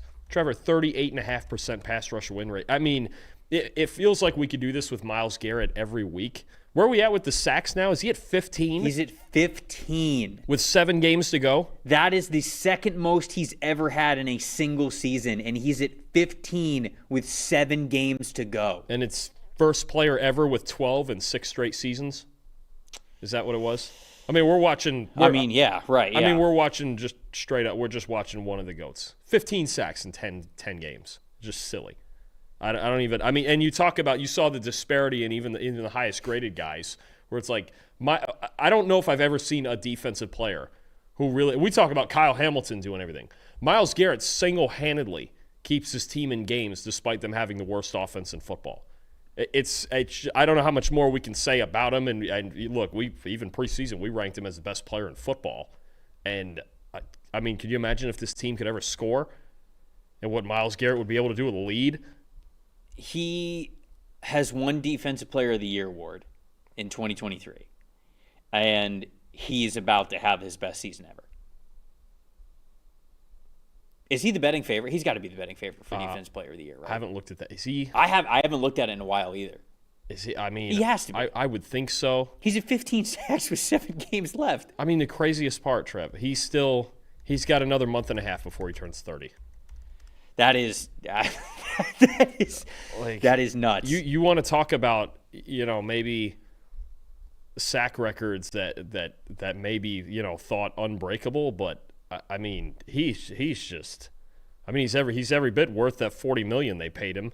He's up to 117.5 with the sacks, and the record's 200, right? Isn't it Bruce Smith? I mean, I'm looking up, what's the most in a single season? 22 or 22 and a half. TJ Watt got 22 and a half, but I thought I saw somewhere that somebody had 23, but it might have been like before. I thought it was Watt, and maybe did Watt break Strahan's record, or did he tie it? Wasn't it Michael? Oh, okay. Michael Strahan. So, all right, this is where I got this number from. Okay. Al Baker had 23, but that's an unofficial number. Oh, but it was way back in the day. It was 1978. So sacks weren't a thing until I think it's 1982. 82. Yeah. So since 82, Michael Strahan and TJ Watt had 22 and a half. TJ Watt had 22 and a half in 2021, and Michael Strahan had it in 2001. So he's 8 sacks away from breaking that. Boy, that would still need to be a sack every game. Yeah, but he might. To be honest, though, the pace that Garrett's on, he might do that without even the extra game. Because everyone's going to go, oh, he had an extra game. Well, he's playing. He might do it by week 15. I mean, it's insane. I don't even know. What do you even do with him? He had 5 sacks 3 weeks ago. And he had 4 sacks this past week. Yeah. Yep. Oh, that's ridiculous. It's just, you're watching an all-timer. No, the same way we watched Aaron Donald for a decade. Anything else on this game? All-timer. Nope. The Ravens beat the Browns. That sounds about right. They did indeed. Last game that we're talking about is, of course, Thursday Night Football. Your Jets. Oof. Took an L to the New England Patriots. 27-14 was the final score in this one. Top 5 graded players that we have for the Patriots. Linebacker Robert Spillane with a 90.2 overall grade. Offensive guard Mike Onwenu with an 82.0. Offensive tackle Morgan Moses a 78.0. Wide receiver Stephon Diggs with a 77.5. Offensive guard Jared Wilson is 74.4, and then Drake May an 84.2. On the Jets side of things, defensive tackle Harrison Phillips is 77.9. Offensive tackle Armand Membu with a 77.8. Offensive tackle Olu Fashanu with a 75.3. Safety Malachi Moore, a 69.2. And then offensive guard Joe Tittman with a 67.8. Justin Fields in this game, a 68.1. What was your stat that told the story here, Dalton? Oh, boy. Yeah, as a Jet fan all these years, man, you watch Drake May, especially in big spots, 3rd and 4th down, and you wonder, you know what, it's 3rd and 7. Maybe we got him. Maybe we got a ray of hope. And it just feels like all those years of playing against Tom Brady. It really does right now. 3rd and 4th down, Drake May, 93.9 PFF grade. 7 of 11. Oh, boy. 7 of 11, 68 yards, one big-time throw. And just you watch him. And for such a young guy, only in his first full year starting in the league, right? The calm and cool in every situation. He came into this game just business. I mean, it was just flat line, do what we have to do to get out of here with a win, especially in big 3rd down situations. He's on a different level right now. I mean, you really talk about the way he's playing. If you don't want to declare him whatever or what have you, but he's playing on an elite level. And in a game like this where, some people would think about you're coming off a big win against Tampa, trap game, you're playing the Jets. The Jets defense has been playing better lately, and he's just like, yeah, no, we're not messing around here. And in just any spot where the Jets could have had any sort of hope at getting a crucial stop, Drake May was not having it on 3rd and 4th down. Right now he's making it look easy. Yeah, he was great. And the Jets they don't have the passing game to compete in the league. Like right where we talked about with the Titans and how it just feels their offense is not good enough. I mean, it's just the way that the Jets passing game is. 8.2 average depth to target, just a 4.5 yards per attempt average, and yet still with a lower average depth to target and a low yards per attempt average, 3.16 time to throw. I mean, Fields is still holding on the ball for a really long time, and he's not holding on to the ball for a long time to look deep and throw deep and get a bunch of explosive pass plays. He's just not getting there quick enough, and we're just seeing that from them. Most impressive, though, I'm going to go with the Pats' offensive line in this game. 84.1 team pass blocking grade. They had a 50.7 team pass blocking grade in 2024, okay, so last year. This year, it is all the way up to a 70.1 team pass blocking grade. They have 4 new offensive linemen this year, technically 5 since Mike Onwenu is playing a different position for them since he is at guard. 2 of them are rookies, 2 of them are free agent additions. Don't tell me it's not possible.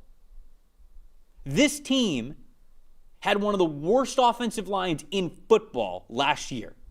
They were bottom of the barrel. Run blocking, pass blocking, overall blocking, they were bottom 3, if not the worst in the NFL at certain points of the year last year and when we got to the end. I know they were bottom 3 in most pressures allowed, in a bad way, of course. And what did they do this offseason? They got to work. And they said, nope, not good enough. Mike Vrabel got in the building. Elliott Wolf got to be the general manager with him. And they said, we are completely changing this offensive line. That is priority number 1. They have 5, again, it's 4, technically 5 new players in the offensive line since Mike Onwenu is still there, but he's playing a different position. And it's night and day. Completely different. There are teams that sometimes have one hole on the offensive line to fill. And they go, we didn't have the money to spend. The draft board didn't really fall the way we wanted it to. And they sometimes let 1 or 2 spots completely derail. We're seeing that this year. Some offensive lines around the league, they're letting 1 or 2 spots derail what is otherwise a decent offensive line. The Patriots said, nope, not having it. All the dudes that were drafted before, get them out. Most of them, not all of them. Totally changed things up. The attitude is different. The coaching is different. The mentality is different. The belief is different. The confidence is different. The grades are different. The execution is different. It's all different. Because they went into this season and said, nothing else matters if we don't protect Drake May. And they did it. It's just a hats off to them. Really good job from the Patriots. And you look at Onwenu as a guy the last few years who'd been splitting time between guard and tackle, and now just gets to play one position. The craziest one might be right now Jared Wilson, who was drafted, or at least in theory, at Georgia. He was a center. He never played left guard before. Now he plays guard. Now he plays guard, and he just had his highest graded game this week, right? Will Campbell's basically, you look at Will Campbell's grades in the high 60s, low 70s. It's like steady Eddie. It's the same. He plays the same game every week. Yep. Right? You got veterans on the right side. This is the entire idea. The idea going into it was the old saying around here, right? Creep back to average. Well, there's a chance that if you creep back to average, maybe those guys gel together and they start playing really good football. This is a legit top 10 offensive line right now. Yeah. And it's just, Will Campbell's going to be a star very soon, and the rest of those guys on the right side, the veterans, are just playing. They're playing well. Even Garrett Bradbury at center, who had struggled at times in Minnesota. Yep. Good enough. Yep. And you know what? They didn't have enough good enough last year. Yep. You can live with what they have right now. So Absolutely. You're right. The offensive line is a huge reason for the success. Most disappointing really quick for me was just A.D. Mitchell. He had an opportunity in this game, 6 targets, 1 catch for 10 yards, 40.5 receiving grade, 3 drops. I mean, you can't have 3 drops. Yeah, just no. Can't happen. Yeah, my guy is Robert Spillane. I mean, he's been one of the best linebackers in As football impressive. this year. I said disappointing. Most impressive. Sorry, yeah, most sure. disappointing. I don't know. This game kind of just went the way I thought it would. Robert Spillane, though, is my most impressive. 8 tackles, couple of pressures, a pass breakup. He just flies all over the field for this team, and he's the leader of this defense right now. Last note on it too.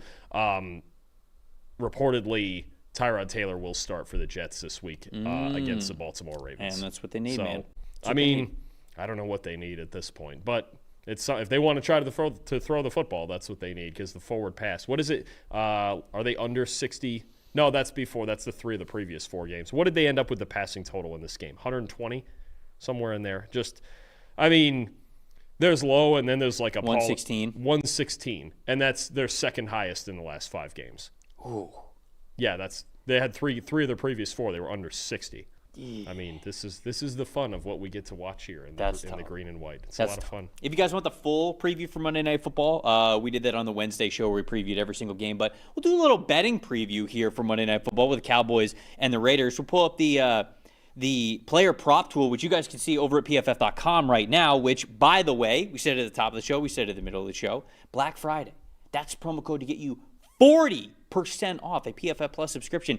And if you take a look at the PFF player prop tool that we have over on the website, you could see that you've got a lot of different ways to organize it here, but something I want you guys to focus on now that you can see it on the screen. The cover probability, right? So that takes into account our simulations and our data and our numbers when it comes to trends and the matchup that they have coming right there. And if you sort that, 7 out of the top 10 cover probability lines that we have had this week have hit. You guys can see all the games that have already played. You can see the checks, you can see the misses on the ones that hit and the ones that didn't. And 2 of them haven't even played yet. So we've got that Dak Prescott line that's right there. I think that's the rush attempts line for him. So what we like the most about that is BetMGM being under 3.5. So like that's the way that you can look at a lot of different books, a lot of different lines, and you guys can find those advantages there. You can see that cover probability. So go check it out for yourself. You guys can see all this if you have a PFF Plus subscription. There's a ton of data. There's a lot of good things that'll make you feel a lot more confident about your bets. A lot of data that's organized really well, and obviously you can see that doing pretty well this week. Doing pretty well. So check it out. Use the promo code BLACKFRIDAY to get yourself 40% off a PFF Plus subscription, where you can see that, the grades, the stats, the fully unlocked mock draft simulator, all that good stuff. So if you don't have one, now's a great time to get one. Appreciate everybody watching, getting in on the chat. We know a lot of the fans out there are very excited for their team getting some big wins, and we're starting to creep into that draft conversation a little bit more as well. We might be getting into mock draft season a little bit here on this show. Do some mocks for some of those teams that are going to be in the top 10, so that'll be a lot of fun. But hey, enjoy Monday Night Football. We appreciate everybody watching the show. If you're not subscribed to the channel, we would love for you to be and hang out with us every single time we do one of these. Dalton's got some really great film breakdowns that we do. The Wednesday show, we preview every single game in the NFL and all the good stuff, so much more. So appreciate you guys. For everybody that's behind the glass, for Dalton Wasserman, I'm Trevor Sikkema saying thank you guys so much for watching Week 11's edition of the Grade Release Show. We'll see you again same time on Wednesday for the preview show. See you guys then.